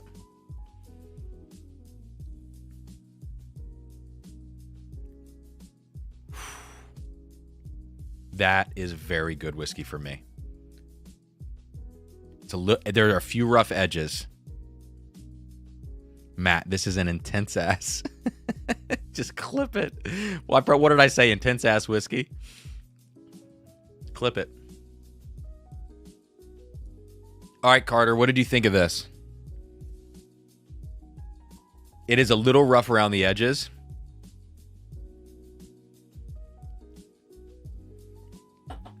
Damn. I like them both for very different reasons. The cask strength and the regular. This is actually not a situation where I would say to buy one or the other. And like, I wouldn't say, only buy the cask strength. No need to buy the low proof. I think these both are worthy products at their given proof points. Completely different experiences. Wow.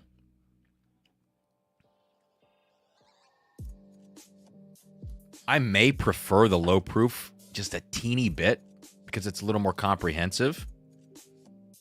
Like the sweetness and the roundness of the profile, I actually think might work again as a more comprehensive experience at the lower proof. And that's going to appeal to a lot more drinkers. I'm not actually sure the price of the lower proof option. The price of the cask strength was $80. High and Wicked 104 proof bourbon price.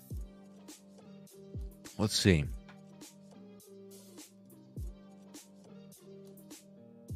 Because everything online is saying $80, but I paid $80 for the cask strength today. I think. It grips is the best. Oh, you guys are... Oh, I hate you. You guys are crazy. Oh, jeez. High and Wicked Kentucky Straight Bourbon. We have it in Ohio. So the... Well, shit. What did I pay for this cask strength today, then? I thought I paid $80. Did I pay more than that? Oh. That's crazy. So it's $80 for the regular and $90 for the cask strength. Huh. That pricing doesn't make a lot of sense to me. I think the 104 proof... The 104 proof, 80's a lot, but I can't think of another product in the market that's going to give you that experience. So in some ways, I'm kind of okay with it, but I don't love the price to age ratio in particular. Only 5 years old, $80. That's tough. But then to go to the cask strength for 90, then it's a little more understandable. It's still 5 years old, still tough. I think these products, of all those products that were sent to me the other week, from Blue Note, the High and Wickeds, I've gotten a lot of the Still Austins, which I liked a lot of those Still Austins. These products really stand out to me for some reason. And I'm not talking about all of them this way, so I hope you don't think that this is my bias for receiving free product. I spent my own money on the cask strength today, and I'm not sorry that I did. 90s, it's a lot.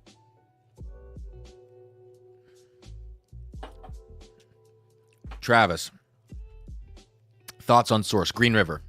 I think it's Green River. So let me grab a Green River bottle. And the reason I'm saying all of this, we're going to get to this 13th colony thing now. Now we're freaking diving down the rabbit hole.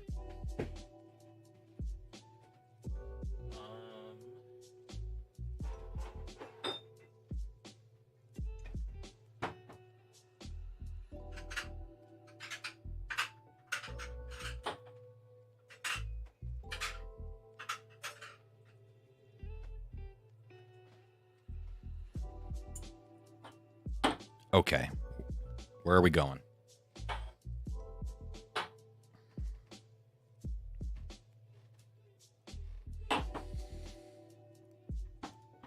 This is pure speculation from this point forward until I tell you that it's no longer pure speculation. That's my disclaimer. We're just gonna say hashtag allegedly from this point on. No. So it reminds me of Green River. The really fresh leather note that I'm getting from this reminds me of that. But what I don't understand is the mash bill. I'm not sure what mash bills Green River is producing. And because of the connection Green River to Bardstown Bourbon Company, I suppose that there could be, I don't know how much overlap there is between the two with what they're producing. The fact that this is distilled in Kentucky, this flavor profile is so unique and unlike anything I've had at this point, makes me think of those companies, Green River and Bardstown Bourbon Company. But really, it's that flavor note, that fresh leather, the super clear fruit note. Sometimes in Green River, this is, again, the one that I love, the Junkies pick that they did. This is very much blackberry forward. And has that kind of fresh leather note to it.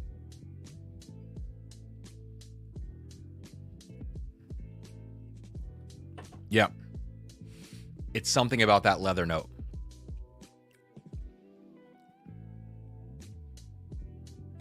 These feel very similar to me. And so I'm thinking Green River. But the Junkies goes blackberry, grape, like darker purple fruits, black fruits. And the High and Wickeds go more, like I said, bright maraschino cherry, teeny bit medicinal. Why am I going to tie 13th Colony into this? Well, this is the sample that has been haunting me. The one that Jeb sent me of the Whiskey Row pick, 130.9 proof. 6 years old. At 6 years old, you know, like the Junkies did a 10-year pick from 13th Colony. Again, this is all speculation. The Junkies did a 10-year pick, and at 10 years old with the profile on that whiskey, no clue where it could have come from. Zero ideas. But this being 6 years old opens up a lot of options because they're clearly sourcing so much of their stuff. And this Whiskey Row pick of 13th Colony felt to me and to Jeb when he was talking to me about it like the most cherry-forward whiskey that we've both ever tasted. It's crazy how much it tastes like cherry brandy. And I've been on a quest ever since to find a whiskey that has such a clear cherry note that I could imagine that it could be the source of this 13th Colony single barrel. The other peculiar part of this is that 13th Colony, the mash bill 7021-9, is the Green River mash bill that exists, that could be a mash bill. It could be the same. They could be sourcing that or maybe not. But 13th Colony does claim that mash bill in some press materials and on their website. Problem is, the high-end Wickeds are not that mash bill. The high-end Wickeds are 513910. I don't know if Green River produces that. But the profiles are similar. I have this tie-in in my brain to Green River between all of these products. So I do want to see right now if these things remind me of each other at the very least.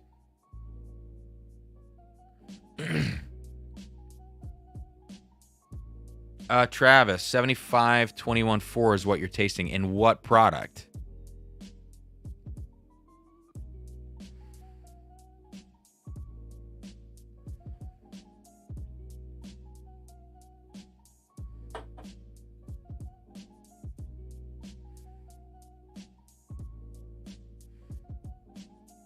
I'll tell you what.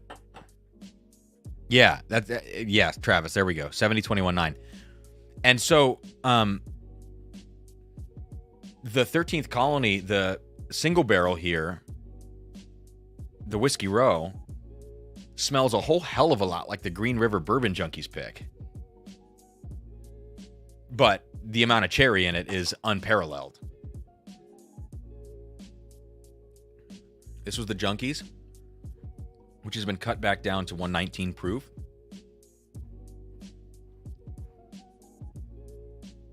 Okay. So we got that on the palate. Now, after this, I'm going to taste the high-end Wicked cask strength. And let's just say, for argument's sake, this is some super high rye mash bill Green River distills. No idea if they produce this mash bill. But because it tastes like that, let's just say that for now. Yeah, there's a relationship, but I don't know.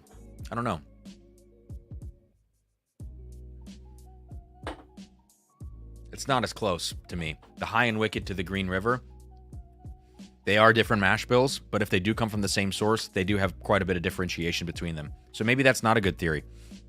But let's go over to the 104 proof version now, which is more fruity.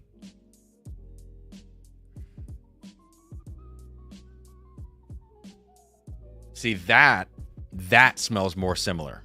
The 104 proof version of the high-end Wicked smells pretty similar with the intensity of that bright fruit richness to the Junkies Green River pick. 15 proof points of difference between the two.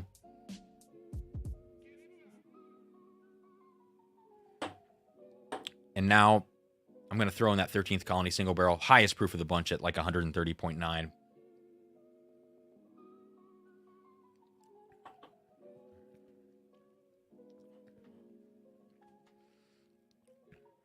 But it's like George T. Stagg intensity cherry on that at 6 years old. How do you get that? I don't know.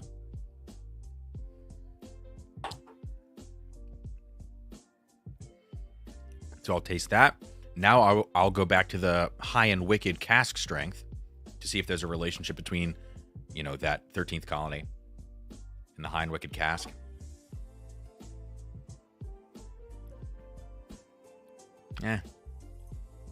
Not so much. So I'm not gonna stand by this theory that I'm not gonna necessarily stand by this theory that these are coming from the high-end Wickeds coming from Green River. I could see it, but it's the profiles are not an exact match for me, just in this tasting. I don't know where they come from. Bardstown Bourbon Company, maybe. Maybe it's a mash bill they produce. At the end of the day, it doesn't really matter. The point is the high-end Wickeds taste damn good. I think it's great whiskey. I think I like the 104 proof better. But $10 more, you get the cask strength. I could see the argument for picking that up. Picking them both up, after tax, you're almost at $200. That's a lot of money. But it is good whiskey. I wish it was $20 cheaper on both ends.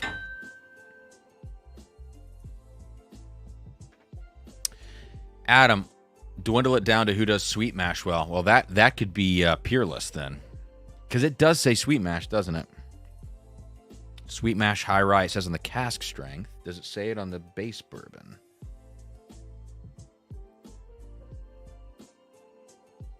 I mean, they've got to come from the same place, right? It's the same mash bill. Yeah. But, I mean, it could be Peerless, right? But does Peerless sell their stuff to other people? I don't really know who else does sour mash. Yeah. Oh, Wilderness Trail. You son of a bitch, Adam. That's why you chimed in.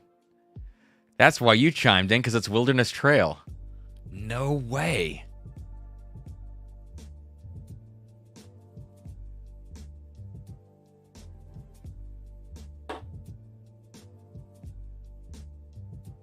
Wow. If that's true, people have a problem on their hands. Because that's good. At 5 years old, if that's Wilderness Trail. Holy shit. That's an interesting theory. That's all we're going to say about that. It's funny, though, because it does have some relationship to the Green River profile.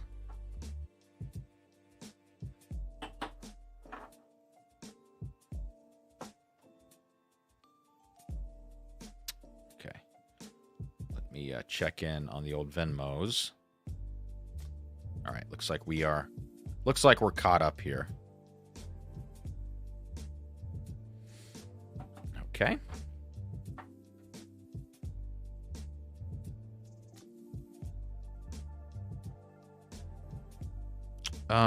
Sugar Kitty, one of the troubles now is that Bardstown Bourbon Company and Green River now have the same owners. Both are behind a bunch of contract distilling and don't mind custom mash bills. Yeah, I mean, look, in the next 3 to 7 years, things on the market are going to get so confusing. No one's going to know where anything comes from because of all the contract distilling and the new distilleries and stuff that we have no idea that even exists with different mash bills and stuff. It's all going to hit the market, which hopefully is going to help burst the bubble, which would be nice. But, all right, I think I missed a super chat amongst all of this chaos, or more than one, actually. Let me rewind. Scott Washington, let me get you in here, man. Says sample winner. We'll see, man. Maybe you're the spoiler. Scott Washington with 1. Got you in, man, from the old Cleveland, Mississippi. And Philip McIntosh. Cool sample pack. Headed to Crittenden, South Mississippi for first barrel pick next weekend. Awesome stream. Thank you. So I tried a Crittenden product at Pours in the Park that Bruzel... God, it's like saying the word rural. Bruzel. Sometimes you have a hard time with those. Bruzel gave me a Crittenden product, and I can't remember if it was double oaked or not. It was a little bit crafty, very oaked. But I hear people say great things about Crittenden, so I think I need to try more of their stuff.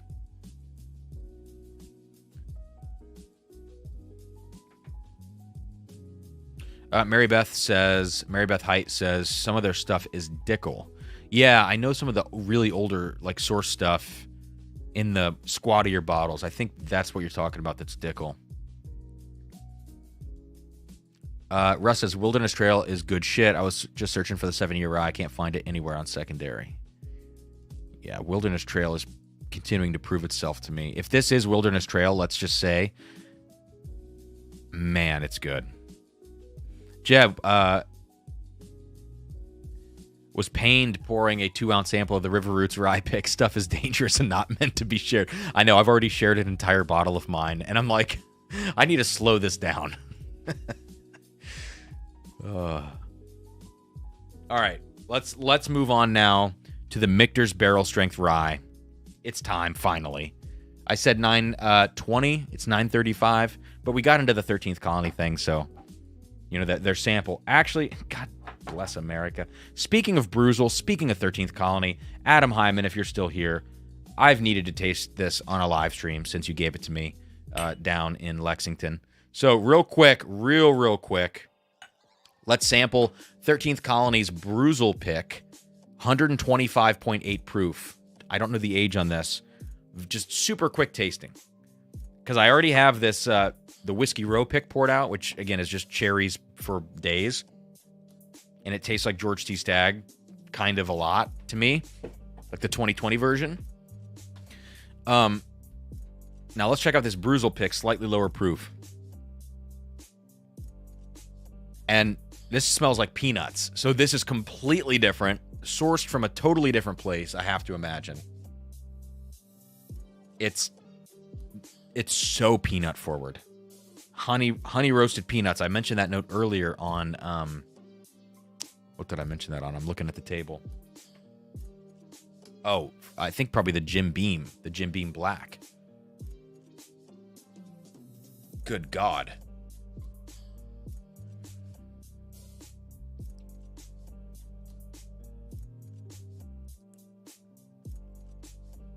That's good whiskey. It's pretty darn good whiskey. It just tastes like that 9-year Booker's stuff that people are sourcing. You know, River Roots has some of that mystery mash 78.5% corn that went around in 2020 at 15 years old. All that tote whiskey. This tastes like that. I don't know, Adam. Do you know the age on this, man? But this super charcoal. Good night. All right. So, yeah, again, this is another example of like 13th Colony clearly sourcing a lot of their stuff, which they've admitted to. But these barrel picks are vastly different. The Whiskey Row pick at 6 years old beats the shit out of this Bruzel pick. I'm not calling Bruzel out by saying that, by any means.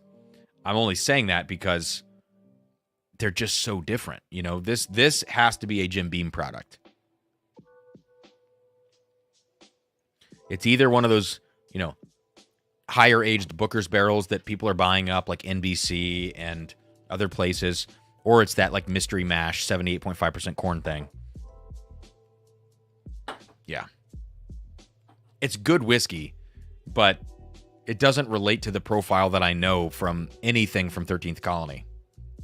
No age statement, says Adam. That's so, for a single barrel pick to not have an age statement is quite interesting.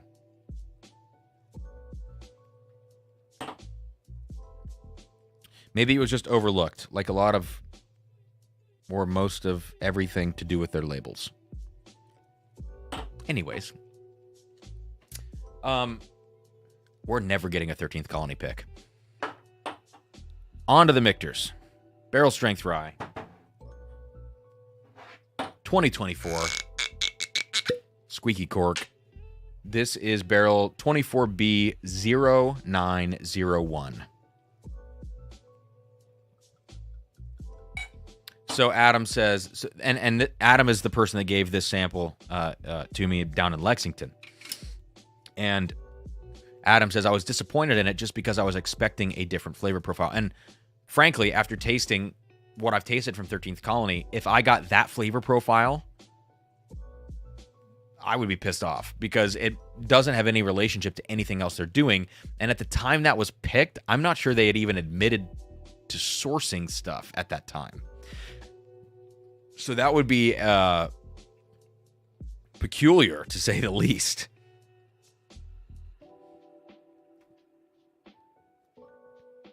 Jesse, never say never. No, I'm pretty sure they probably... Look, they've seen one of my live streams because they emailed me about it. I I would imagine that goose is cooked.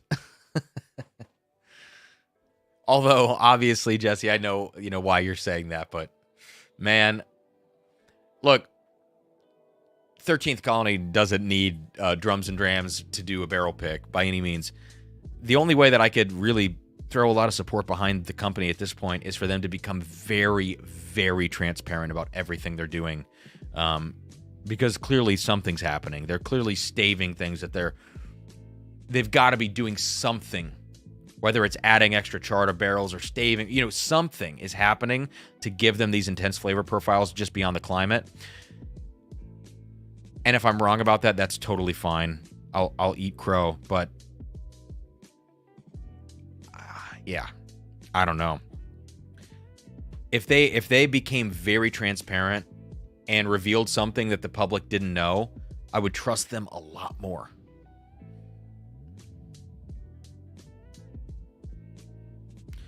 Devin, the double oak does have maple staves, Adam. They admit it in their press materials, but it doesn't say so on the label. And the label, it is they use the word bourbon on the label, and that is not legal unless they disclose that it has maple staves finishing it. So they needed to add that to the label, and they didn't. But that whiskey is classified, I believe correctly, as a 641. I would have to go back and look at that, though. I know, Jesse, I do know that they're adding that to their rye. I know they admit that. But it feels like maybe other things are happening, too. Like, stave-wise, I mean, to other things. Saucy Shane, best live show I've seen in a while. Thanks, Saucy Shane. I'm feeling a little low energy and like I'm not doing well tonight. So that is actually very much appreciated you saying that. Oh, they call it Southern Bourbon. But if they say bourbon means that they cannot use anything other than like they can't use anything other than oak with that. If they're going to use maple, they have to disclose bourbon finished with maple staves. And they don't disclose that on the double oaked label. So that is like that should not have been allowed to happen. All right, on to the Michter's Cask Strength Rye.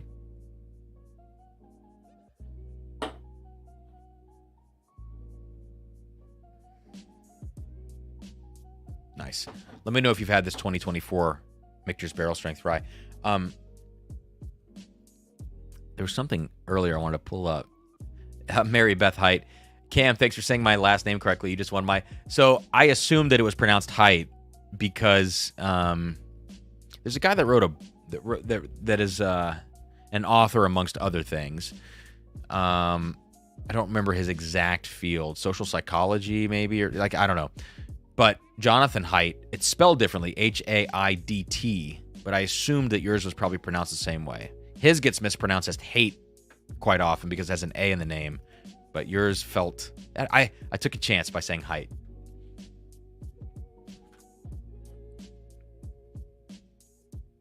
All right, Michter's Barrel Strength Rye.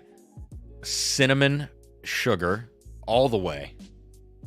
My parents, when I was growing up, like 3 years ago, used to make me, like cinnamon sugar toast with like, butter and cinnamon sugar on the top and everything on toasted bread. That's what this reminds me of. Super sweet. Honey. I mentioned this on my Patreon live stream. A lot of brown sugar. Almost an Amburana-like sensation to it, but doesn't feel artificial or Amburana in that way. It smells very, very good.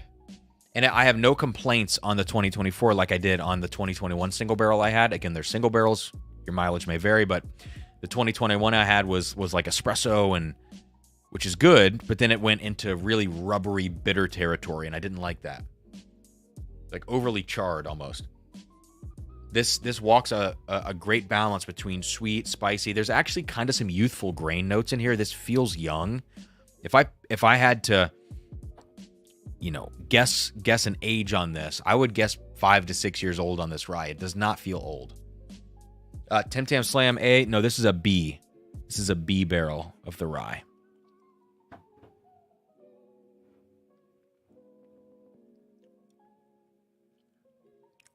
This is great. It's really, really, really good whiskey. I do like this a lot. It feels kind of granular on the palate, like granulated sugar. What's the SRP on this?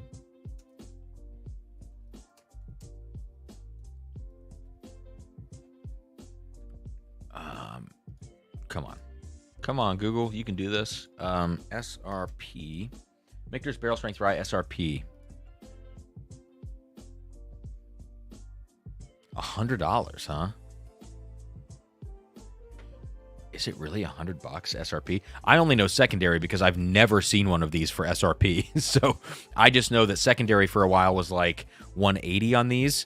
I'm not sure actually where it sits now. I bought this the other day. I don't remember what I paid for it. That's kind of sad and indicative of bad behavior on my part. Here's one for, well, it's paired up with a Michter's Sour Mash. 180. So it's still around 180. Okay. So if SRP is 100,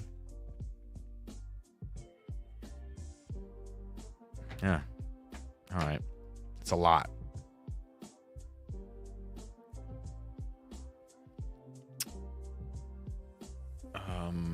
Devin says, I must have tried a 21 bottle before, tried it a year ago or so, and haven't been interested in them since. May have to give it another shot. I think this one's pretty solid.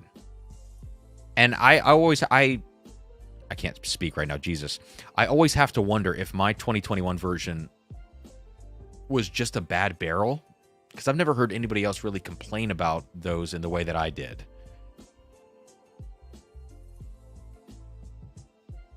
$140 at Liquor Barn. Well, that's not SRP. It sounds like 100 is SRP. But, $140 for this, if I think about uniqueness and things, like, okay, fine.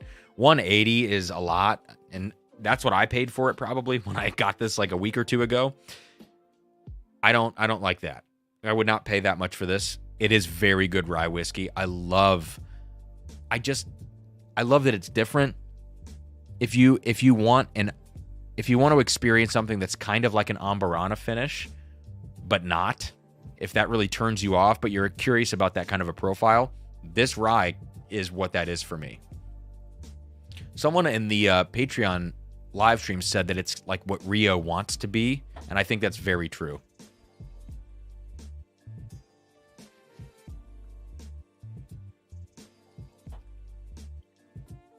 Yeah. This is like a highly recommend, let's say up to 140. Because everybody says they're seeing it for 140. Let's say that. Above that, I don't, you're paying for hype and brand and rarity at that point. But let's say 140 and below. If you find it at SRP for 100, that's great. Does it really come off as a rye though? Like, not really. What would be interesting would be to put this Michter's Barrel Strength Rye in a blind flight against 6-year cask strength bourbons from various places and see how this fares. That would be peculiar. Wayne, I know you were talking about this in the Patreon, man, in the Discord too. Do not like the newest Rio. I feel sucker. I don't like it. The Rio is, I think it's disgusting, but I just don't like that profile. Guy, is there a specific year of these that are standouts? My 2016 is a standout for sure. And I got that on secondary for hardly more than what they're going for now. I think it was like just a little over 200 for 2016. Because those are long gone, I'm more willing to pay that. I love my 2016, and I've not tried anything else besides the 16, the 21, and now this 24. The 16, I think, is it feels more aged, but it's more rounded. It has a little less personality. This 24 has a lot of personality to it. So if you're in the realm of like, if you want to look for something that stands out in a different way, this 24 is it. If you want something that's just more of a solid, higher aged feeling profile, then you might go for like a 16. But I don't know where the breaking point is in the lineup where we say, what changed here between 16 and 24. Tom Harper, I think, unless you like sickly sweet stuff that feels kind of artificial, passing at 99 is the right move for the Rio. Yeah. Okay. Well, the last thing that we need to do, or things, let's do a couple of blind samples. Of course, I have the spit cup out, and I spit like 2 pours at the beginning of the stream, and then I bailed out of that. Not intentionally. I just kind of forgot about it. So, feeling good. 2 to 3 mystery pours at most. Yeah, 2 to 3 I think is a good number. And I'll try to kind of select one each from different people that I have. I have a box behind me here of those things. Maybe I'll do one from Amy, one from Jesse, and we'll see what the last one ends up being. But we'll do a couple mystery pours, and then we're going to wrap this stream up. We might have to do these. I literally only have one clean glass now. So we'll just kind of reuse the same glass, I guess, as we go. Let me grab a few final super chats here in Venmo. Have I missed any on stream? I think I got Saucy Shane. Let me confirm that. I did get Saucy Shane. And I got Philip McIntosh. Good. So let's go to the Venmo very quickly. Nate Fastnocked. Nate F. in for 2 with a little coffee emoji. Thank you, Nate. $10 super chat. I got you in. We got Daryl in here for 1 entry. Thank you, Daryl. Then Russ is jumping in for a $20 super chat. 4 entries. Thank you, Russ, with a little drum emoji. I love that. And finally, I think this is the last one. Scott is now in. Not with 3 T's, only with 2 T's for Scott. Scott is in with a $20 super chat, 4 entries. Thank you, Scott.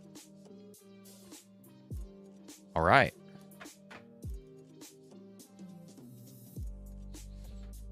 Mary Beth says, I wish Elijah Craig would do a barrel proof rye. It's probably coming. It's probably one of those things that they've looked at the next 5 to 10 years and they're just identifying places or times that they're going to expand the portfolio. I mean, the TTB filing that everyone has been talking about with regards to Elijah Craig are the upcoming barrel strength single barrel picks of the toasted barrel, which I think is actually a great addition to the portfolio to taste that product at cask strength. I think it's only a matter of time until we see barrel proof rise from them. Randy Livingston, thank you for the super chat, man. All right, let's get you in here. Randy Livingston. Got to get all the letters, In for 2, thank you, Randy. Cheers, Cam. Enjoying a fresh crack of Green River. Which product are you drinking? Can't wait to find one of their single barrels soon. Yeah, I think the Junkies have another one that they just picked, maybe. Guy says, I thought that was coming this year. Is it? A barrel strength rye? Holy shit, Noah. $100 super chat, man. Thank you. Good Lord. All right, Noah is in for 20 entries. How similar is the old Fitz 13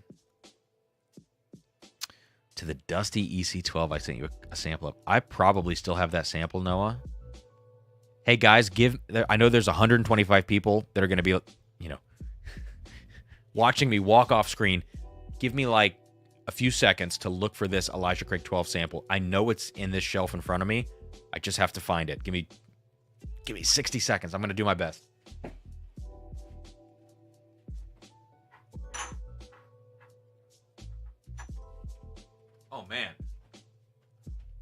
I did that quick. We're good. We're good. We actually gained a viewer instead of losing one.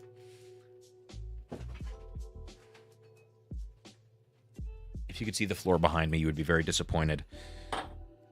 There are things everywhere. So let me clear 2 glasses. There are so many glasses on this table now. All right. You know what's interesting about the Michter's Barrel Strength Rye? There's a little bit of a crafty note to it, actually. You know, I noticed it tonight, especially after tasting that Heaven's Door. There's just a little bit of a crafty thing. Michter's Barrel Strength Rye. Would have not expected it. It's not off-putting whatsoever, but I would be curious if other people find that as well.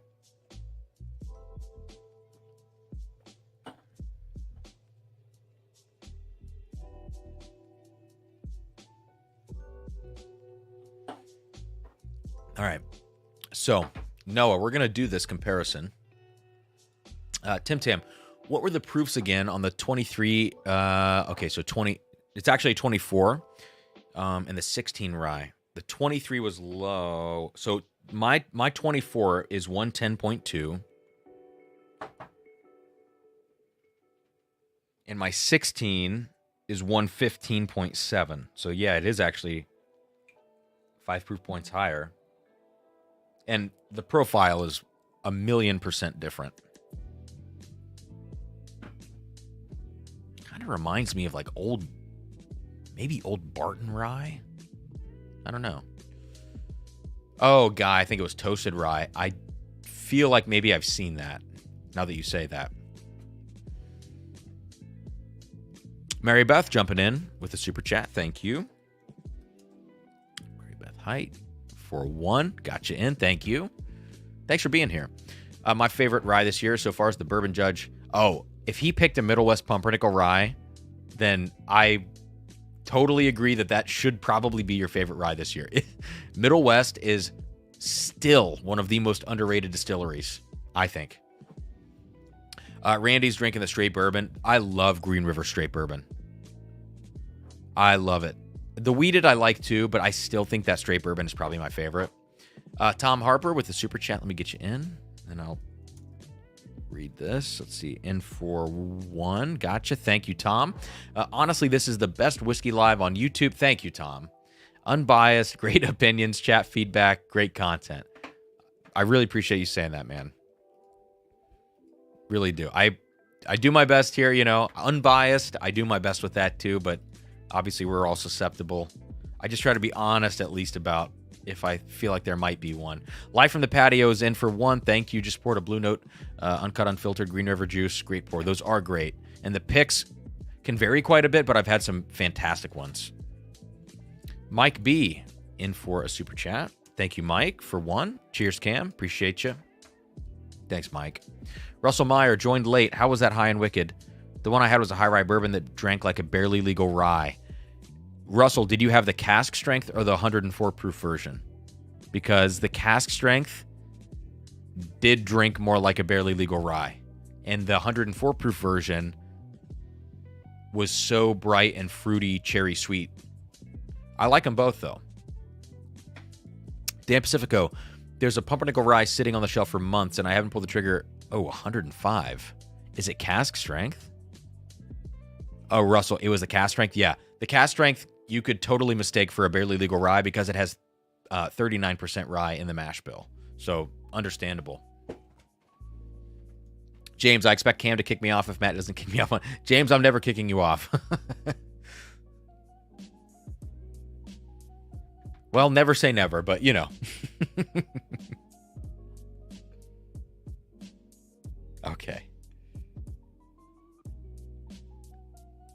Let's make sure we're set here. All right. So for Noah now, let's do this comparison. Get the water out of these glasses. So Old Fitz 13, which again is in the sample giveaway for tonight. I am putting a Hurton on this bottle. I said it, I think last week. When I open this for the evening, I cannot stop drinking it. You know, kind of problematic in more ways than one, but This Old Fitz 13 is insane. It is very good.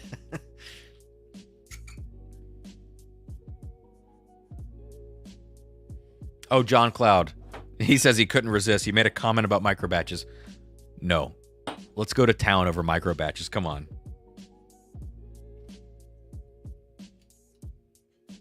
I have no qualms with discussing micro batches.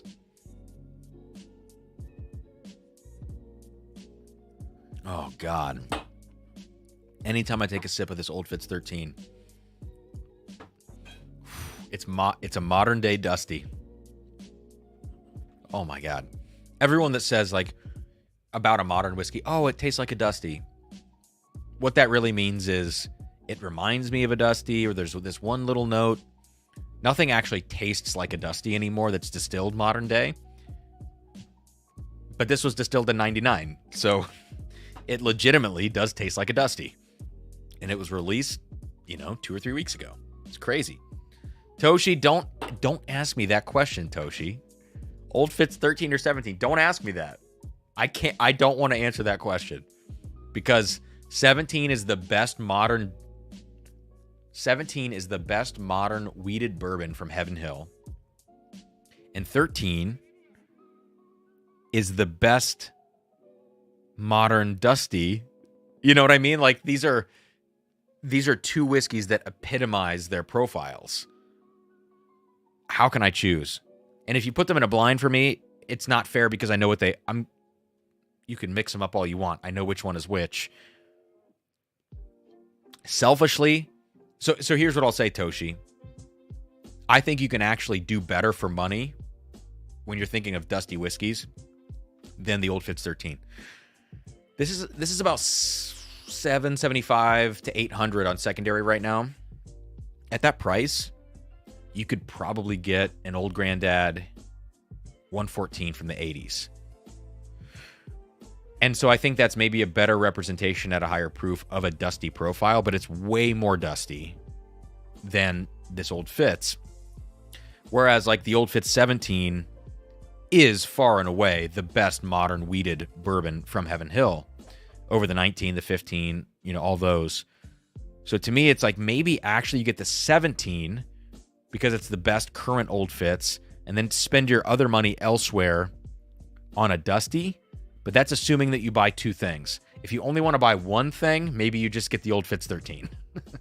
It's just a tough way to talk about it. But yeah, Scott, $775 to $800 is where this is going for.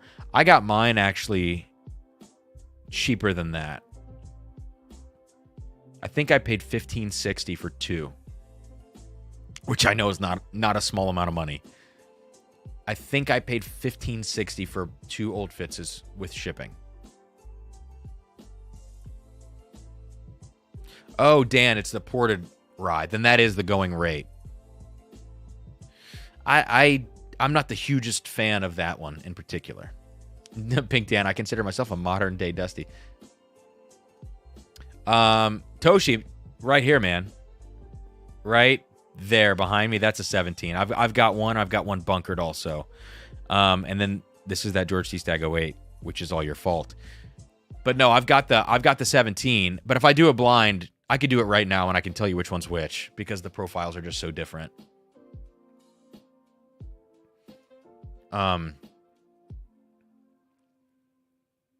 Yeah, man. If I were you, knowing that you have a 17, you got to buy a 13. I know, like, it's a lot of money, $775, $800. But you have even crazier stuff than that. The Old Fitz 13 is very good. Okay, so let's compare now. This is a sample of 94 proof, so slightly under proof, but it's a rye bourbon, so maybe that's going to make up for it.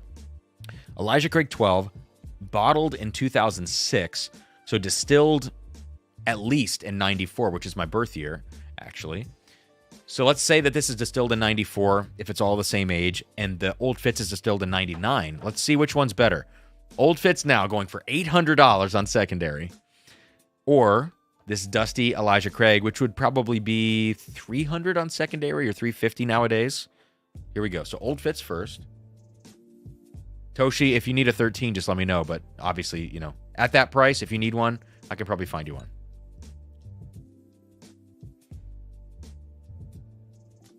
Oh, man.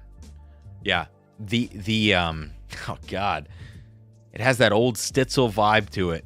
And it's not. It's Bernheim. But this Old Fitz has that Stitzel, like super sweet cake note to it. That when you sent me, Toshi, that Old Fitz, you sent me an 86 proof sample. Was it from 71? Remind me when that Old Fitz was from. This has this like a similar profile to it, actually. So soft, but so rich. A little furniture pop, like wood varnish note on it. But incredible oak on this whiskey. Sweet oak. Shit, though. This Elijah Craig 12-year. You can tell that there's rye in this as opposed to wheat. The way the spice hits your nose, this smells even dustier, and that's what I would expect, given that it's distilled before this Old Fitz. Butterscotch. Butterscotch all day on this Elijah Craig. Toshi, 69 or 71. Let me check. Yeah, sounds right. I think it was that 71.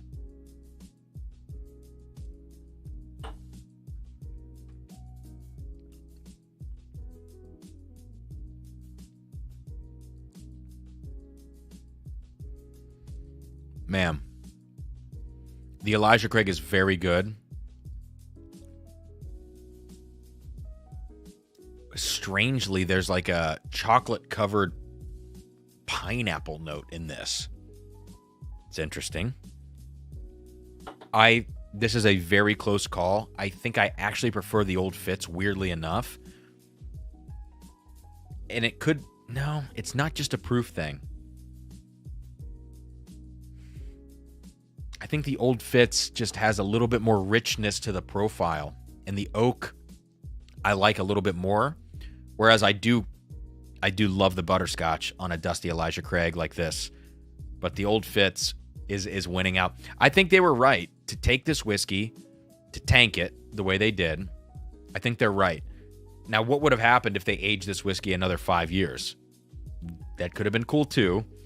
But the fact that they tanked this stuff, let it sit for a while, I think they're right that this was a special release. So, very, very cool.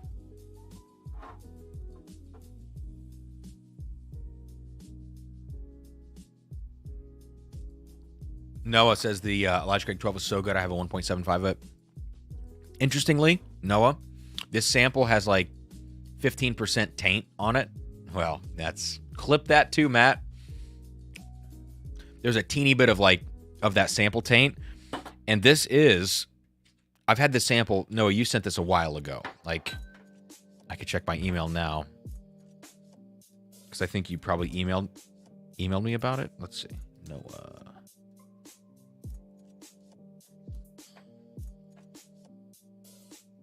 Yeah, August of 2023. So this has been sitting around for probably about 9 months. So it's a little bit tainted.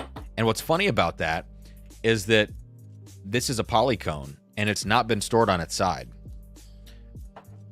So like that sample taint note I can recognize now.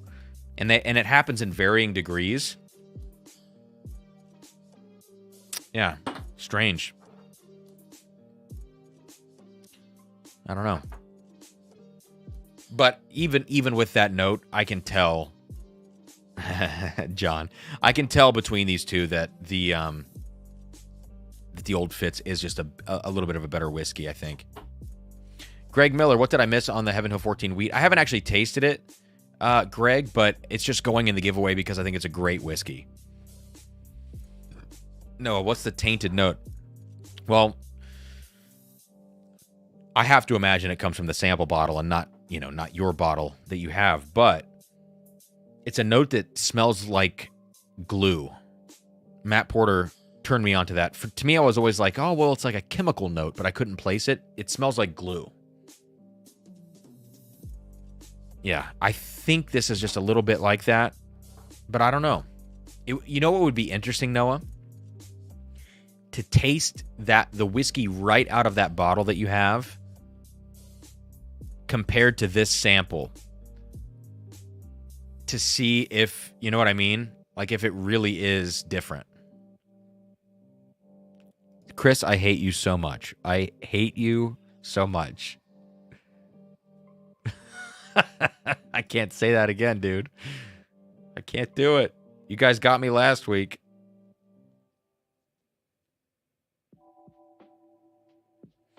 All right.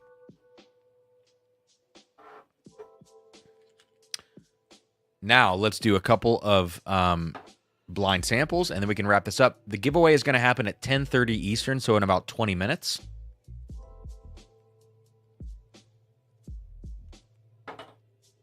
Just so you know. I aim to displease. Zach Jones, I hate you so much.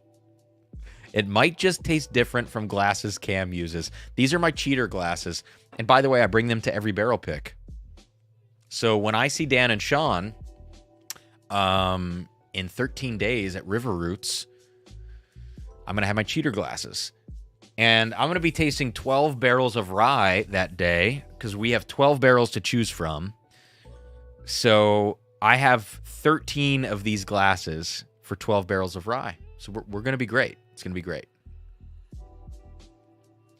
Devin talking about a particular kind of cheese, pegging, intense acids, and taints. Yes, that's what we do on this stream. Magma taint. Travis, oh my God. Okay, keep it together. Long night. What are we doing besides drinking Old Fitz 13? God, we're going to do some blinds. Let's do it. 12 is rookie numbers. You got to pump those up.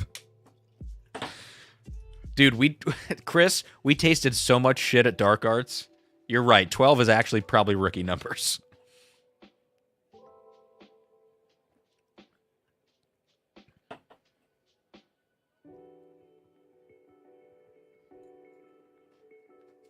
All right, let's grab a few blind samples.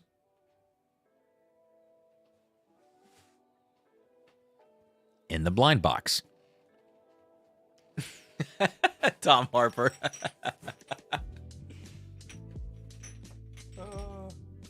Okay. Amy Bohm, mystery sample number 1. We'll do that. I don't know if Jeb is still here.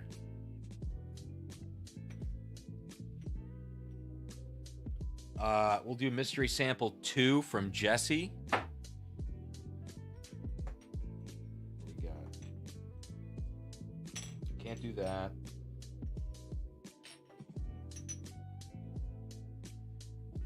All right. Let's just do 2. Yeah. Let's just do 2. So Amy sample 1. I gotta find these cards in this box now. Okay, Amy sample 1 cards and Jesse sample 2.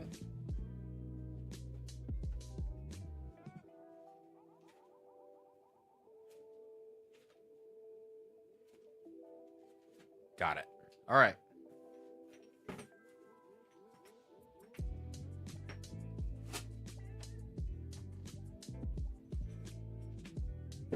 So here we go.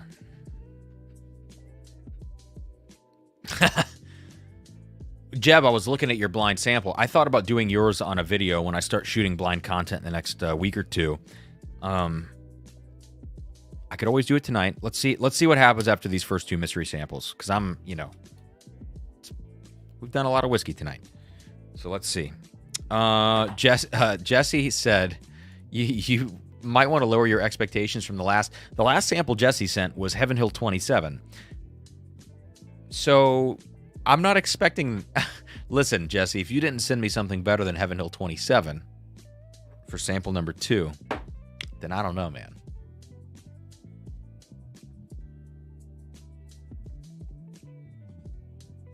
Oh, Pink Dan is offering up number 5. Damn it.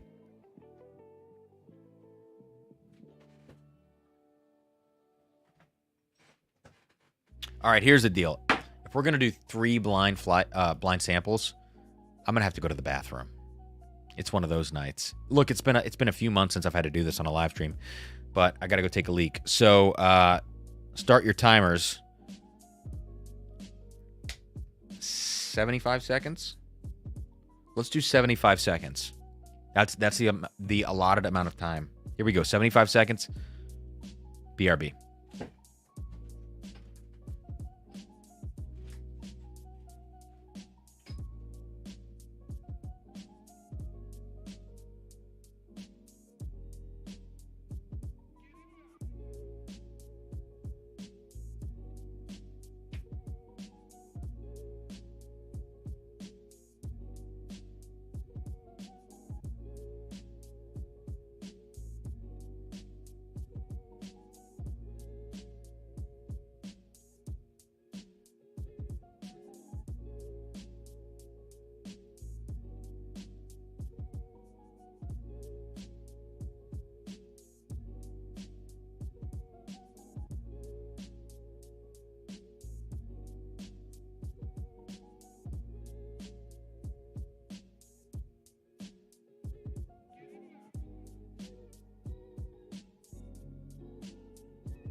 Boom.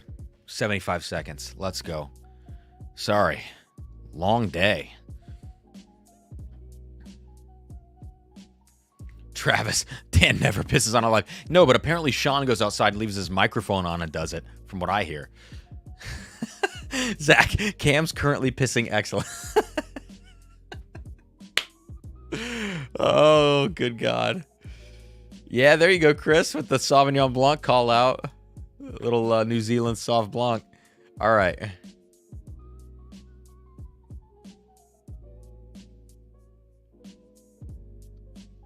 Jeb, over under on 4 shakes. Chat falls into disarray. Oh, sweet God.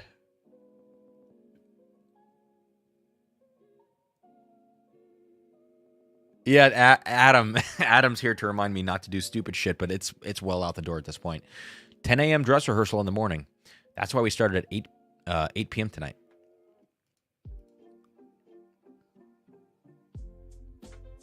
All right. Michael, yeah, tonight's a little bit of a departure from that, unfortunately. Real whiskey tubers wear Depends. Count me as not a real whiskey tuber. That would affect my nosing, I think, quite a bit. All right, let's get back to this madness. Pink Dan, in for another one, huh? Pink Dan is back for more. Got you in for one more. Any more than 2 shakes? Oh, I didn't even read that before I put it on the screen. Okay. Sorry, Mom. Cam, how much would the stream have to donate in super chats for you to get a laser codes tattoo? I have no tattoos as of now, but I've mulled over that idea quite a few times in my life, and Sarah would not mind it. I don't know what that number is. Where would that tattoo need to be? Are you thinking like butt cheek? Like a butt cheek micro batches tattoo? Maybe one on each with a different micro batch. Maybe my left is A23 or A22 and my right is A23. That number, it would be 4 figures probably, right? It should be 4 figures.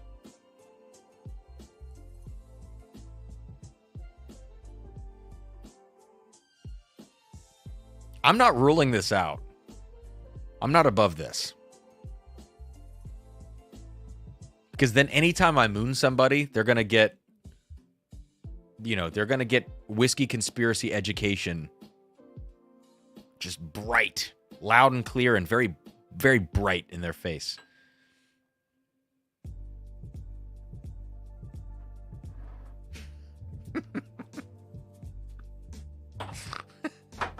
You guys are freaking crazy. Across the knuckles.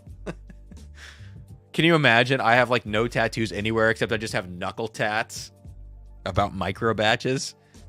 Yeah, you could, well, yeah, to fit that in, to fit in the word micro batch would be tough between two hands, you know?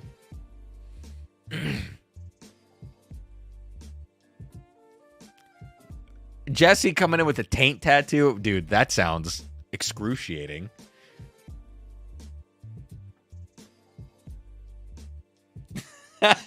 Paul P. Oh, what's up, Rare Bird? We are deep in the freaking weeds right now, man. At this point, David, you might just want to sign off and go to church right now. At this point, we're talking about taint tattoos. I don't know how we got here, but I'm going to do 3 blind samples, 3 blind flights, 3 blind mice, and then we are going to wrap this stream up. Holy shit. What is happening? Just a bunch of degenerates in the chat. I'm here trying to be a nice, respectable, whiskey fiend on YouTube. We just have these guys just, It's Chris. Taint twos. Oh, jeez. Yeah, Avery, exactly, man. You jumped on and the first thing you heard was taint tattoos or taint twos. No, Avery, actually, you don't need to rewatch. I did start off with the butt cheek tattoo offer. But, well, Jesse, you asked me how much money it would take to get micro batches tattoos. Let's say 5 G's. 5 G's and I'll tat micro batches on my butt. I'm not above this. The only person that's going to know is me, God, and Sarah. And then the people that I moon from that point forward. All right. I picked this one first, so let's do Jesse's blind sample first now. This is one that is in an envelope that Jesse sent, so I can't show you ahead of time what this is. So we'll dive in. I think Amy's, I have a card for Amy's that I can show you, so you'll know what I'm sipping ahead of time. And then for Pink Dan, that one will also be a mystery.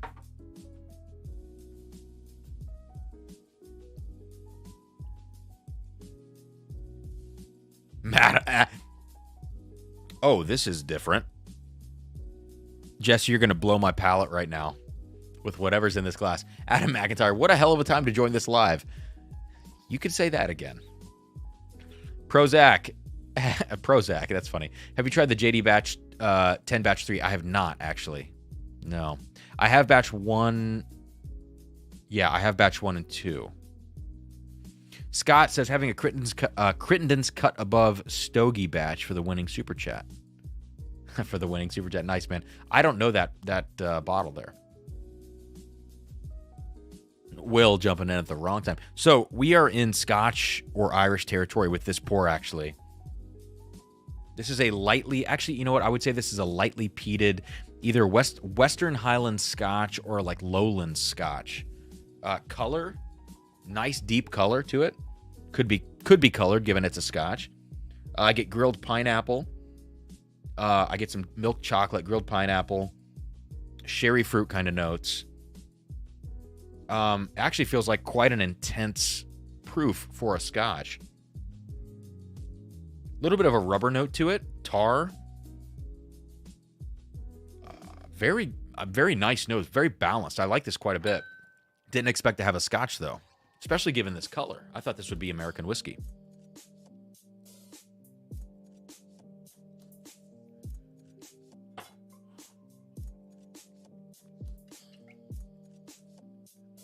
Ooh, barbecue on on the finish and on the palate.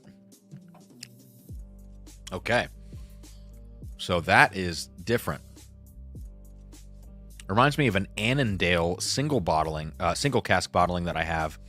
I got it when I was in Austria like a few years ago, randomly. 5-year Annandale with heavy barbecue notes. This has got to be a Lowlands distillery, it feels like to me.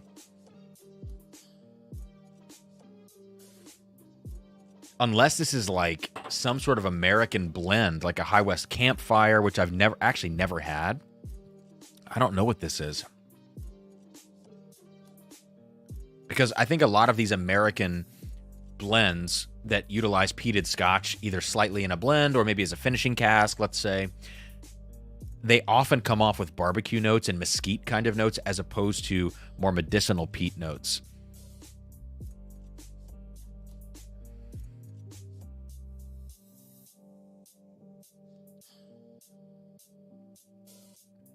This is tough. This could be actually an American take with some sort of peated influence to it. It's grassy on the finish. I actually quite like this whiskey, though. I quite like this whiskey. I don't know why I said it that way.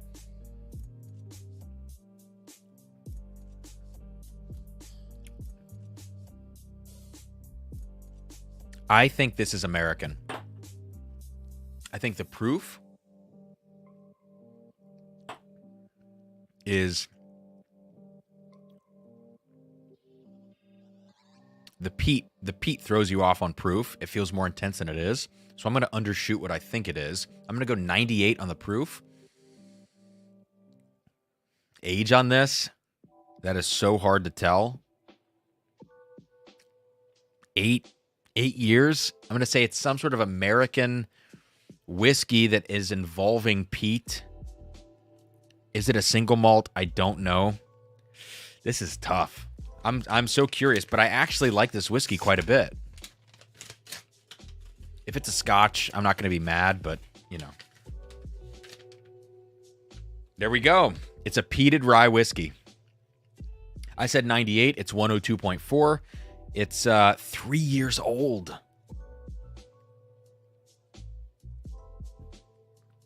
This is very good. This is Liberty Pole.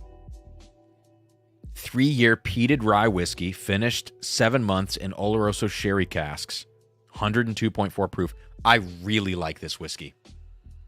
But, like I said, a lot of American whiskeys, when you start dealing with peat, whether it's a finishing cask or a blend, they go more barbecue than they do a lot of those other peat notes. And this is very much the case. It's just that it has so much of a backbone to the whiskey, which is the reason I thought that it could be some sort of American blend or finish, because a lot of Scotches won't quite have the backbone that this whiskey has. I really like that. You're combining two things that do well at young ages. Rye whiskey at 3 years old is usually decent, if not okay, okay, decent to good. And 3-year peated whiskey, peat can cover a lot of imperfections too. You throw this in a sherry barrel, which I think I called out that I thought this might have been sherried. If I didn't, I did say it in my head. I promise. Yeah. I like that a lot, but I can't reuse that glass now for the next one. Jesse said I tried to throw some curveballs. That is a curveball. That's about as close as I could see myself getting to figuring that one out. Proof was okay. Age was off. Understandably, in my head, just because those things do well at younger ages.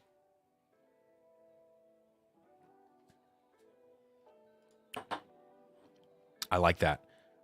That is actually probably the favorite for me of any American whiskey that involves peat.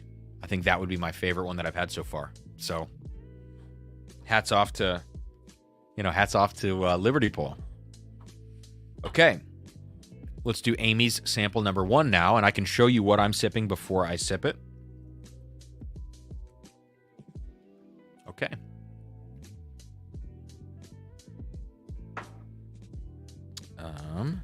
So here we go. I'm going to show you guys what's on this note card. I'm going to turn my head. Please remember, no spoilers in chat as we get into this. All right, so we are down. Mystery 1, okay. I'm going to turn my head. Here we go. Please, no spoilers. If this says Elijah Craig, don't start talking about Heavenhill.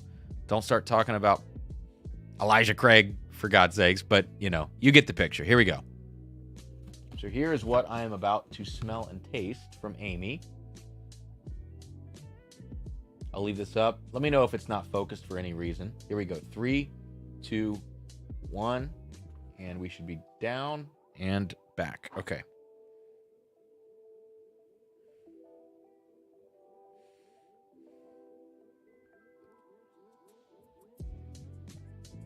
Ooh. This smells like a Heavenhill product. This smells a little bit like an old Fitz, actually. It's got this soft caramely, very sweet dessert decadent profile to it.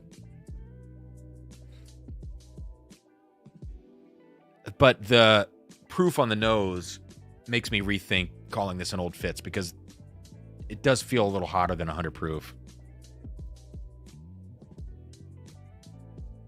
It smells very good.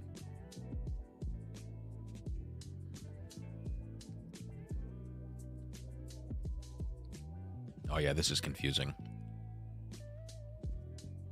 Yeah. This is kind of dusty, actually.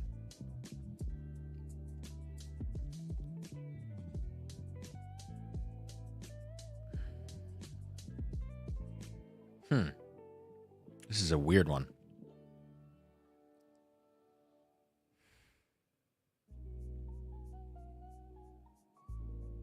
How do I classify this whiskey?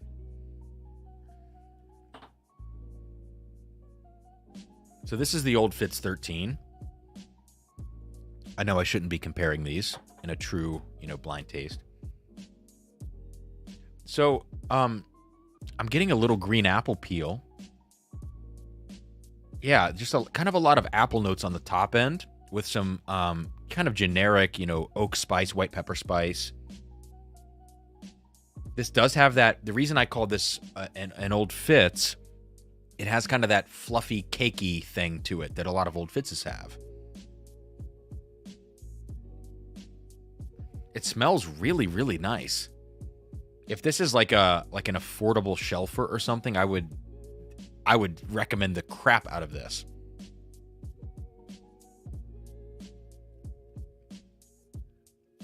The palate is intense, like 115 proof or so, 114.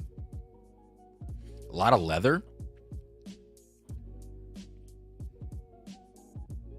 I'm all about Heavenhill with this. I don't think it's a Larceny barrel proof. I'm trying to think about anybody that sourced weeded Heavenhill bourbon at cask strength, maybe? Like Rebel or... Randy, what have you been listening to that's new? Matt Cameron's drum sound on the new Pearl Jam album gets me so hyped. Randy, what have I... Man, let me think about what I've been listening to. Recently, for a couple months, it's just been like classical music because of studying for work. And let me look at Spotify. What have I been listening to? Probably nothing very good and educational. Yeah, Protest the Hero. I like Protest the Hero a lot. It's kind of like math metal. Some rap, I listen to a lot of stuff that might not be expected of a classical musician because I like listening to stuff that's the complete opposite of classical music when I'm not working. Snarky Puppy, Avenged Sevenfold, because I saw them in concert recently. That's like an old school thing for me. I grew up listening to those guys. Yeah, and then the rest of this is just classical. So, yeah, sadly not great. Lots of Duran Duran, says Sean. All right. Oh, gosh, we got to do the giveaway. Adam says Blood Meat is so great. Yeah, I love playing that song. One of my favorite songs to cover. That and Sequoia Throne I like playing.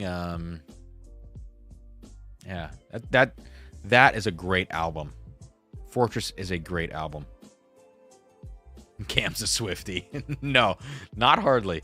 Paula, what do you do for work? So I play in the percussion section of an orchestra here in Columbus, in the Columbus Symphony.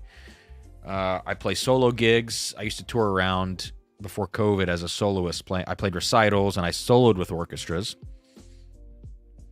I do all sorts of just random stuff. And now, Drums and Drams has officially, over the last 5 months, taken on being like a true part-time job in some ways. Like, it does not feel to me like a job whatsoever, but it's at the financial breaking point where this has now become, a part-time thing that I do alongside being a classical musician and everything else. So, yeah.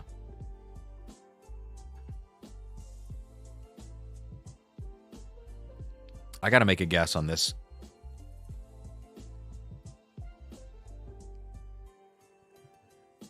I think maybe this is not as revolutionary as I thought at first. This pour. I think it's good. I'm getting a lot of cherry notes now, like black cherry in particular. Cinnamon, black cherry.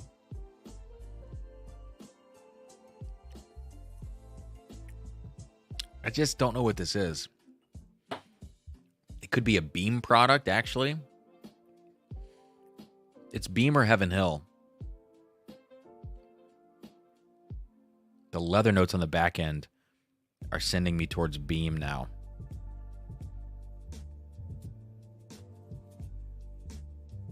Okay.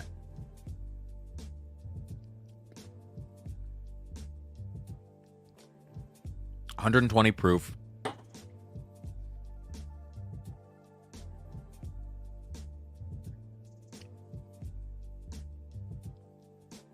$120 proof Knob Creek store pick. 12 years old. Bourbon, Beam, Kentucky. Let's see. Wow. Bardstown Discovery 11. 118. I said 120. I said a 13-year Knob Creek pick.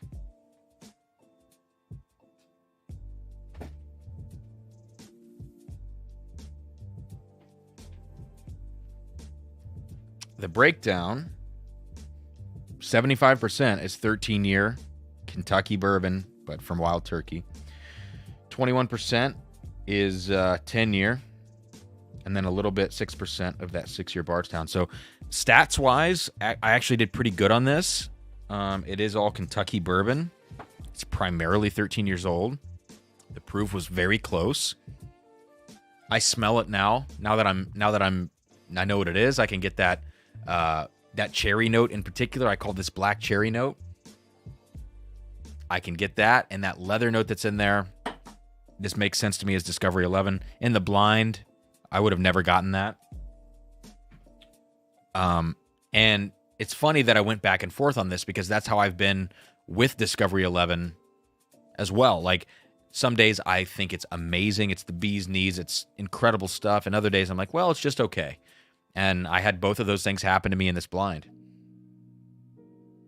I do think it's really good whiskey, though.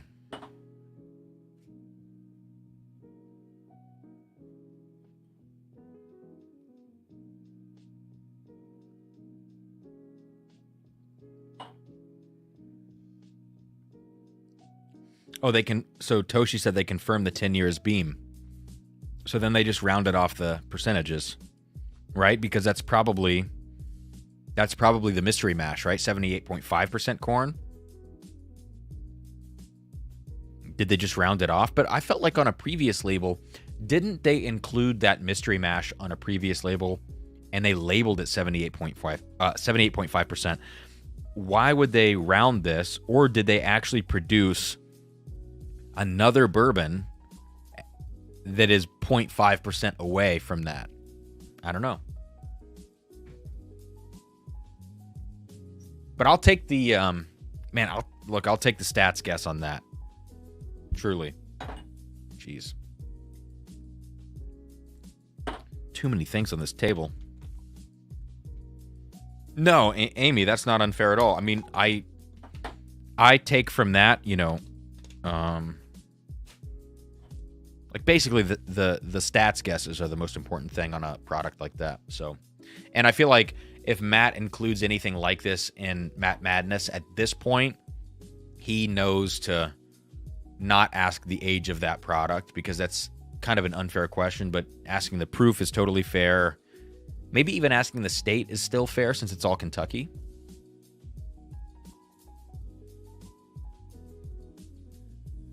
What did Paul say? Cam's in training. We can't go easy on him. Good effort, but do better next time. Paul. Oh, jeez.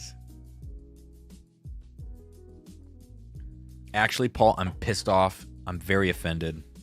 We're going to fight. You ever fought somebody that's 5'2"? I'm just kidding. I'm 5'7" and a quarter. You got to give me the quarter. All right, last sample. Pink Dan, sample 5. Let me... hang on. I have Pink Dan's reveal cards somewhere on this table next to me.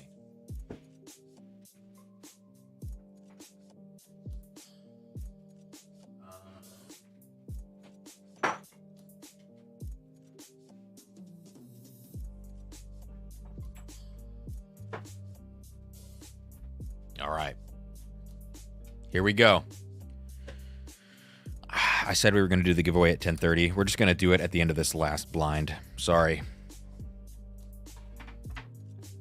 I'm not a man of my word.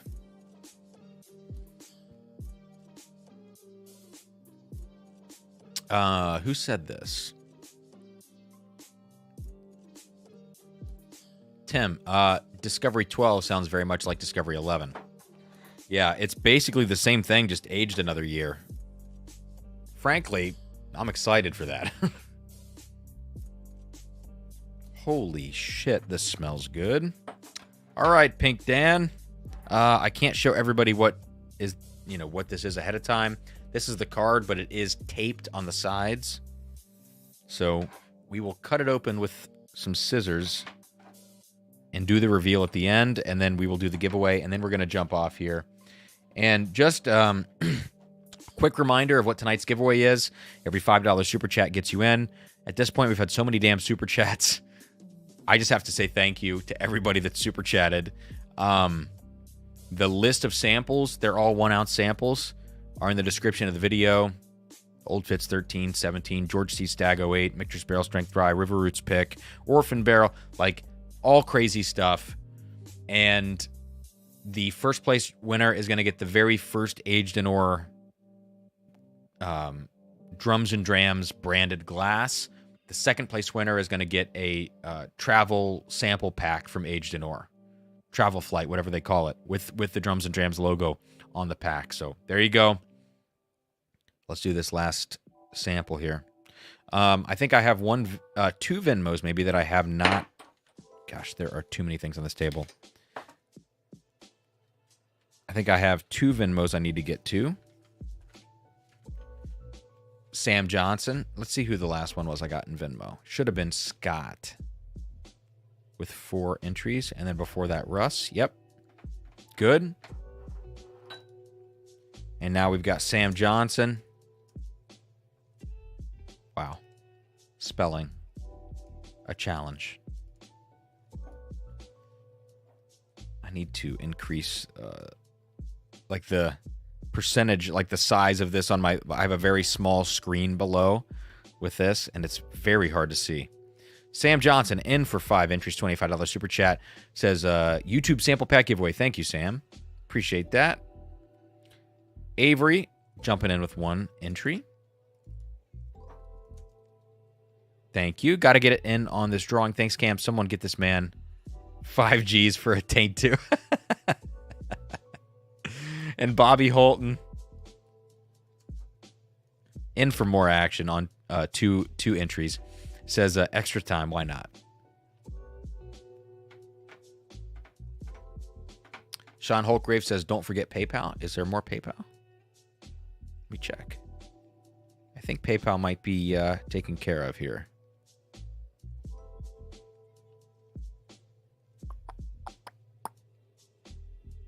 Yes, PayPal is good. Thanks for the reminder. All right. By the way, guys, the Drums and Drams Patreon, the Discord is doing great. Great community in the Discord. Any Patreon tier gets you into the Discord, $5, $10, $25, $50 a month. So kind of a range of options, but we're doing great stuff over there. And, of course, barrel picks. We have the Dark Arts pick coming between May 15th to 20th, somewhere in that range. We're going to drop the Dark Arts pick. In June, we're going to drop Middle West.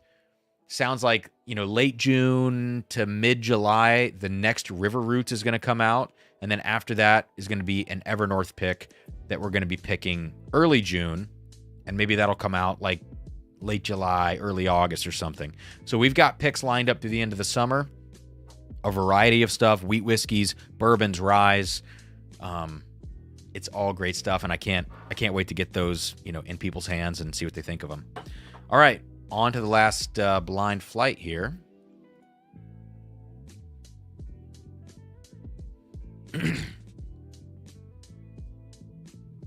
Prozac, have you ever purchased any Found North products? Yes, I think I snagged a Batch 7 rye. I want to say that's right. Batch 7 rye last October.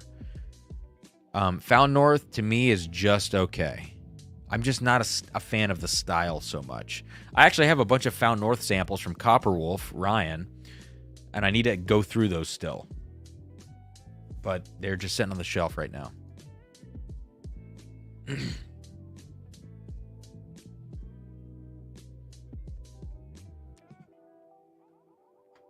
Jesse, I missed this. Depends on the shoes. 5'7" and a 5'7" and a half in my platform boots.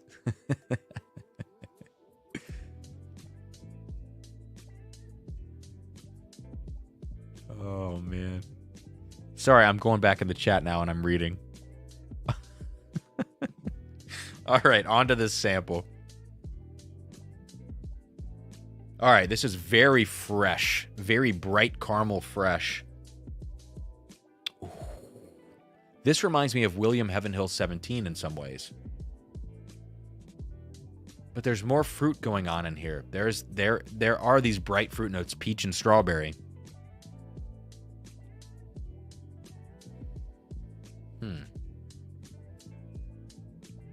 Oh God, this has got to be a Brown-Forman product. I think this is Brown-Forman. Yeah, the banana note. Could this be Jack Daniels? So definitely Brown-Forman. It's Jack or Old Forester.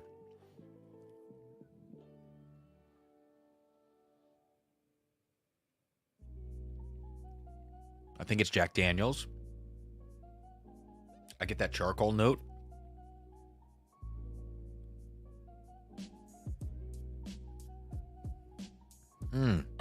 The proof, though, is the confusing part. The proof feels like 107. So what would be a bottle guess? I also have to determine whether this is like a rye or a bourbon.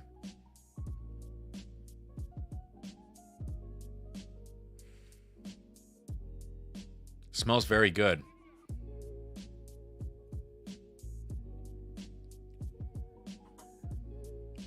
Maybe it's higher than 107. Maybe it's more like 115 to 120. It's got to be Jack Daniels. Is it some sort of Tennessee Tasters maybe?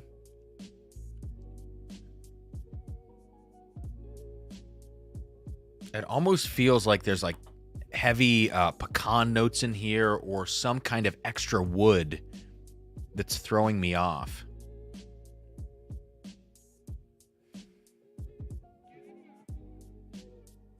God. All right, here's what I'm going to say about this.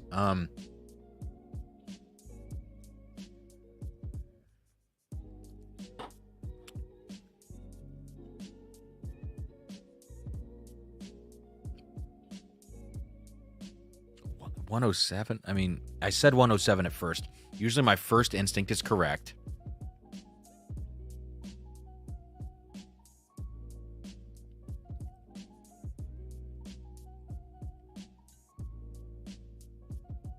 don't think this is Old Forester. And I've had the pecan finished. I've had the pecan finished Jack Daniels, and this doesn't. Like I said, pecan. Maybe that's just because it's on my mind, but I don't think this is actually the pecan finished Jack Daniels.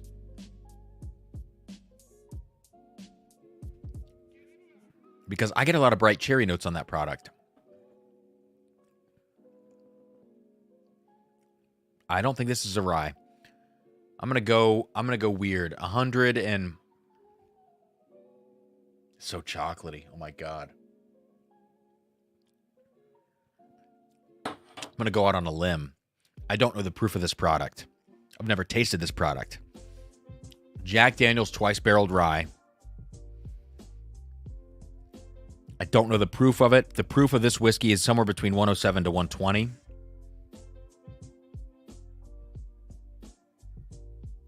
Oh, I don't know. It's so chocolatey, which is why I think twice barreled, and it could be a rye. And I think the ryes hide the banana notes more, which this does hide it. I'm going to say 112 proof Jack Daniel's twice barreled rye whiskey. Never tasted this product. Bear with me while I cut into this.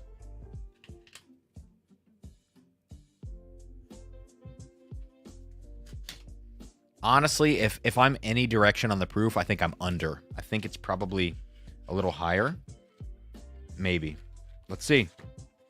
Jack Daniel's Tennessee Taster. God bless America. It's barrel proof rye. 127.6 proof. I could have never guessed that high of a proof on this. This is incredible. This is probably... Look, and Jesse gave me a sample of this too, I think. And I haven't even gotten to it yet.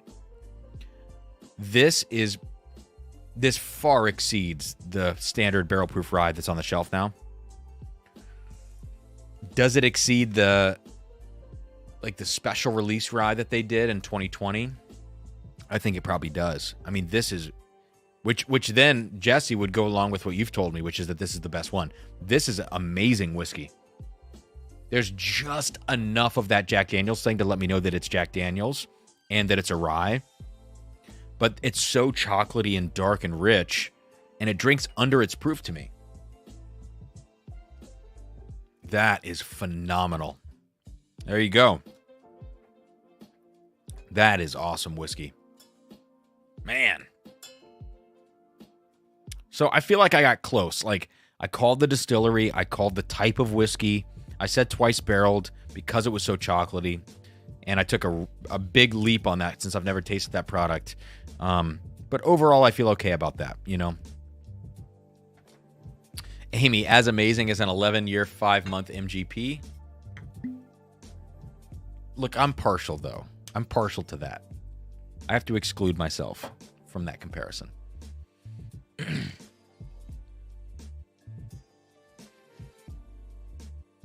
I think, Michael, this is correct. I think the ryes hide the... Okay. You were trolling. I was being serious. Dan sent me some pics on Messenger, he said. I've got another super chat as well.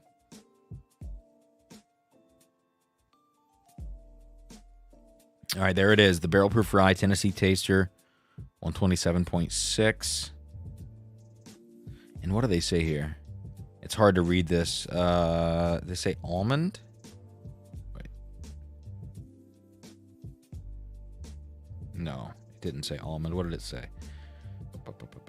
Copper hue nose full of smoke and raisin, molasses, sawn oak, and bold rye spice. Yeah. Yeah, I could see that. I could see all of those things. That's a great freaking bottle, man. That is the best rye I think they've released. Scott, is Disco A to buy it? At 105, as long as you like double-barreled products, yes. I still remember that I called out a coffee, like a coffee-rubbed steak note on that.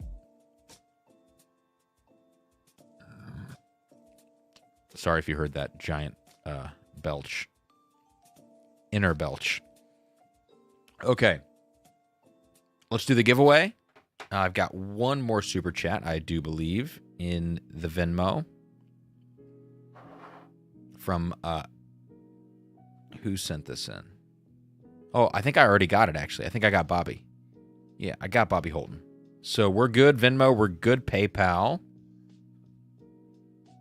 And let me make sure what the last super chat was here. And I did miss this, so I'm glad I checked. Everyday Reviews and Rants in for one says, unfortunately, just joining. Been a busy day. Looks like a beautiful disaster. It has been a beautiful disaster tonight. The table is very representative of the live stream. Thanks for the super chat. All right, scrolling back just to make sure that the last one, which was Pink Dan, one super chat, and the next one from that should be, let's see, Mike B. There we go. All right, we are good to go on the giveaway. Thank you all.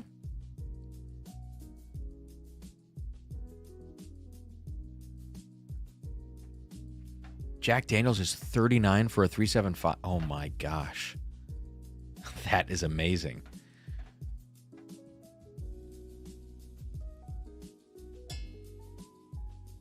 I cannot do anything on this table without clanking things together and making a lot of noise. Okay, here we go. We are going to share my screen.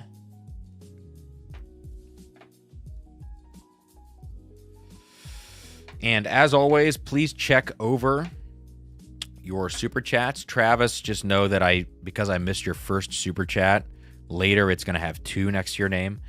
So starting from Tim down to Leo, and then we will get, after that, we will get, well, I have to zoom out, actually. Jeez. It'll actually be Tim down to Travis. And then it'll be Travis down to Everyday Reviews and Rants. So we got to do this in 2 parts. Please check my work here. Your name will appear next to your number of super chats. So Tim, with 4 super chats, means that was a $20 super chat. 20 divided by 5 per super chat is 4 entries. And then Tim's name appears 4 times over here, which is auto-generated, thanks to Amy, by the name and the number entry to here. Dan, for instance, 2 super chats, which is $10. He is generated twice. So check your name, Tim down to Travis. Then we'll do the second half. Take about 60 seconds. If I made a mistake, call me out in the chat before we scroll down and then run the randomizer.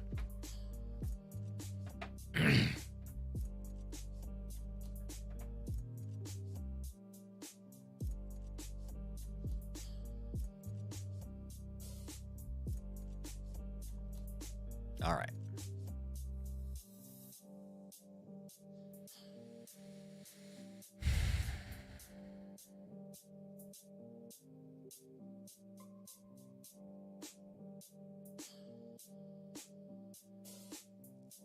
Man, that Jack Daniels Tennessee Taster, that was significant. I mean, that was so freaking good.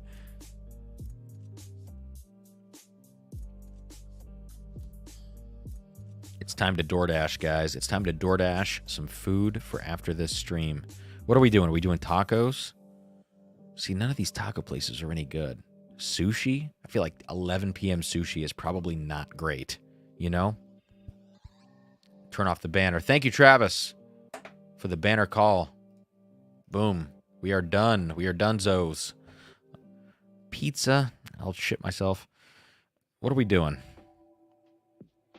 That's Kroger sushi. I mean, we're really struggling. We're really struggling at this hour. You know? We're really not. White Castle is probably, that's maybe the most reliable at this point. Sushi, not trustworthy. Chicken sandwich, Tacos might get soggy, says Dan. Yeah, the place I get tacos from normally that I got food poisoning from about 6 weeks ago, and it lasted like... I got food poisoning, and then it jacked me up for like 2 weeks. Thai food? Dan, you're a freaking sociopath. Thai food? What are you saying? Thai food at 11 p.m. means I'm going to poop all night in my bed. Oh my God. It's like the Joker from Batman. You're like the Heath Ledger Joker. You just want to watch the world burn. Or Sarah's eyes, you know? She'll just be crying in her sleep and not know why. 24/7 breakfast. That sounds good. If I could find a breakfast joint, I would, honestly, at this point, I would take Waffle House.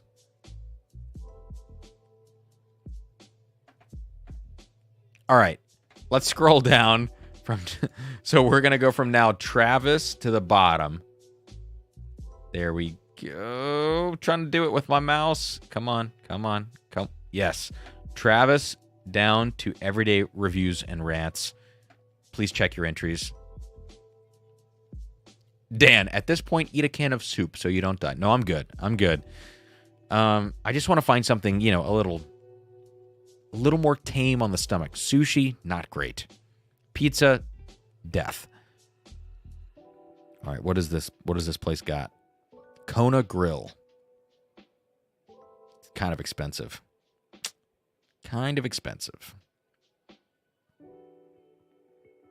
Ribeye meatballs, $23. See, that ain't it. $21 pot stickers is not it. Crunchworks, says Chris. Uber Eats. Is it on DoorDash? I'm a DoorDash guy.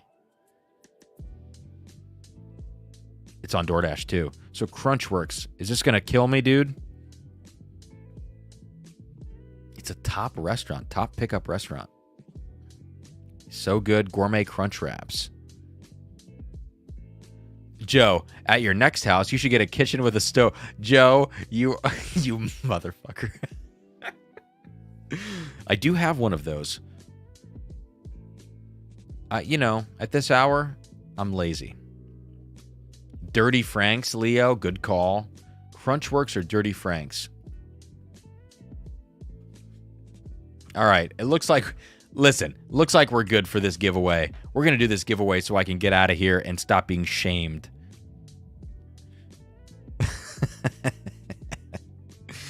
Okay, we have 252 entries. Holy crap. We're going to put these into random.org.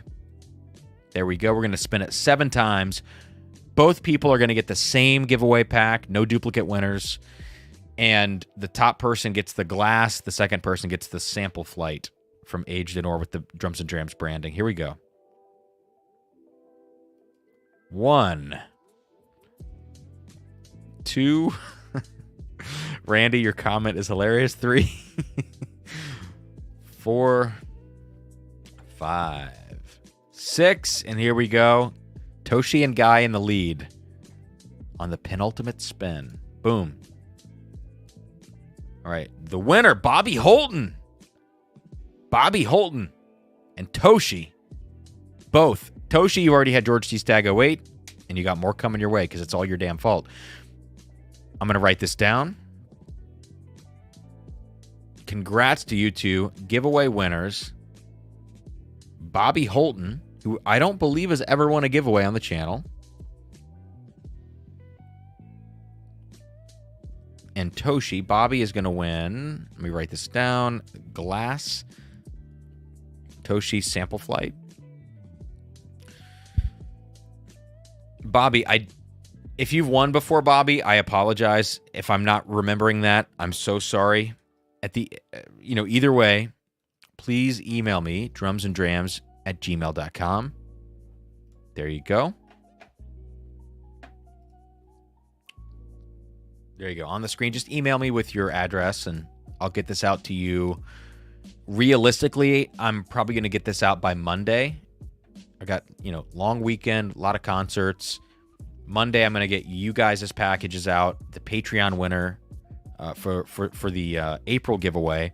And then Branford's package with a River Roots bottle. And he's also going to get an Aged in Ore glass. So there you go. Congrats, guys. And thank you all so much, everybody, for the super chats. You are quite literally, on these Thursday nights, on the Patreon, you are, I really do mean this. You are enabling this channel to do this, to get these bottles, review these bottles, do giveaways for samples. And over the next, 6 weeks with no concerts for me, the channel is going to take a huge step forward in terms of content production back to January, February levels, and even more so than that with shorts and other types of stuff. So sincerely, from the bottom of my heart, I say thank you. And Chris, if I do order Crunchworks, I'll let you know, dude. All right, guys, that's going to do it. 3-hour live stream tonight. But I think we did good. We covered a lot of ground, a lot of good comparisons, blinds, samples, head-to-heads, you name it. The most shocking thing of the night was probably that Orphan barrel victory over the Remus Gatsby. I'm going to do that comparison in a day or two. I'll do that comparison one more time, unblind, and just see how I can reconcile the fact that Orphan barrel won that. But,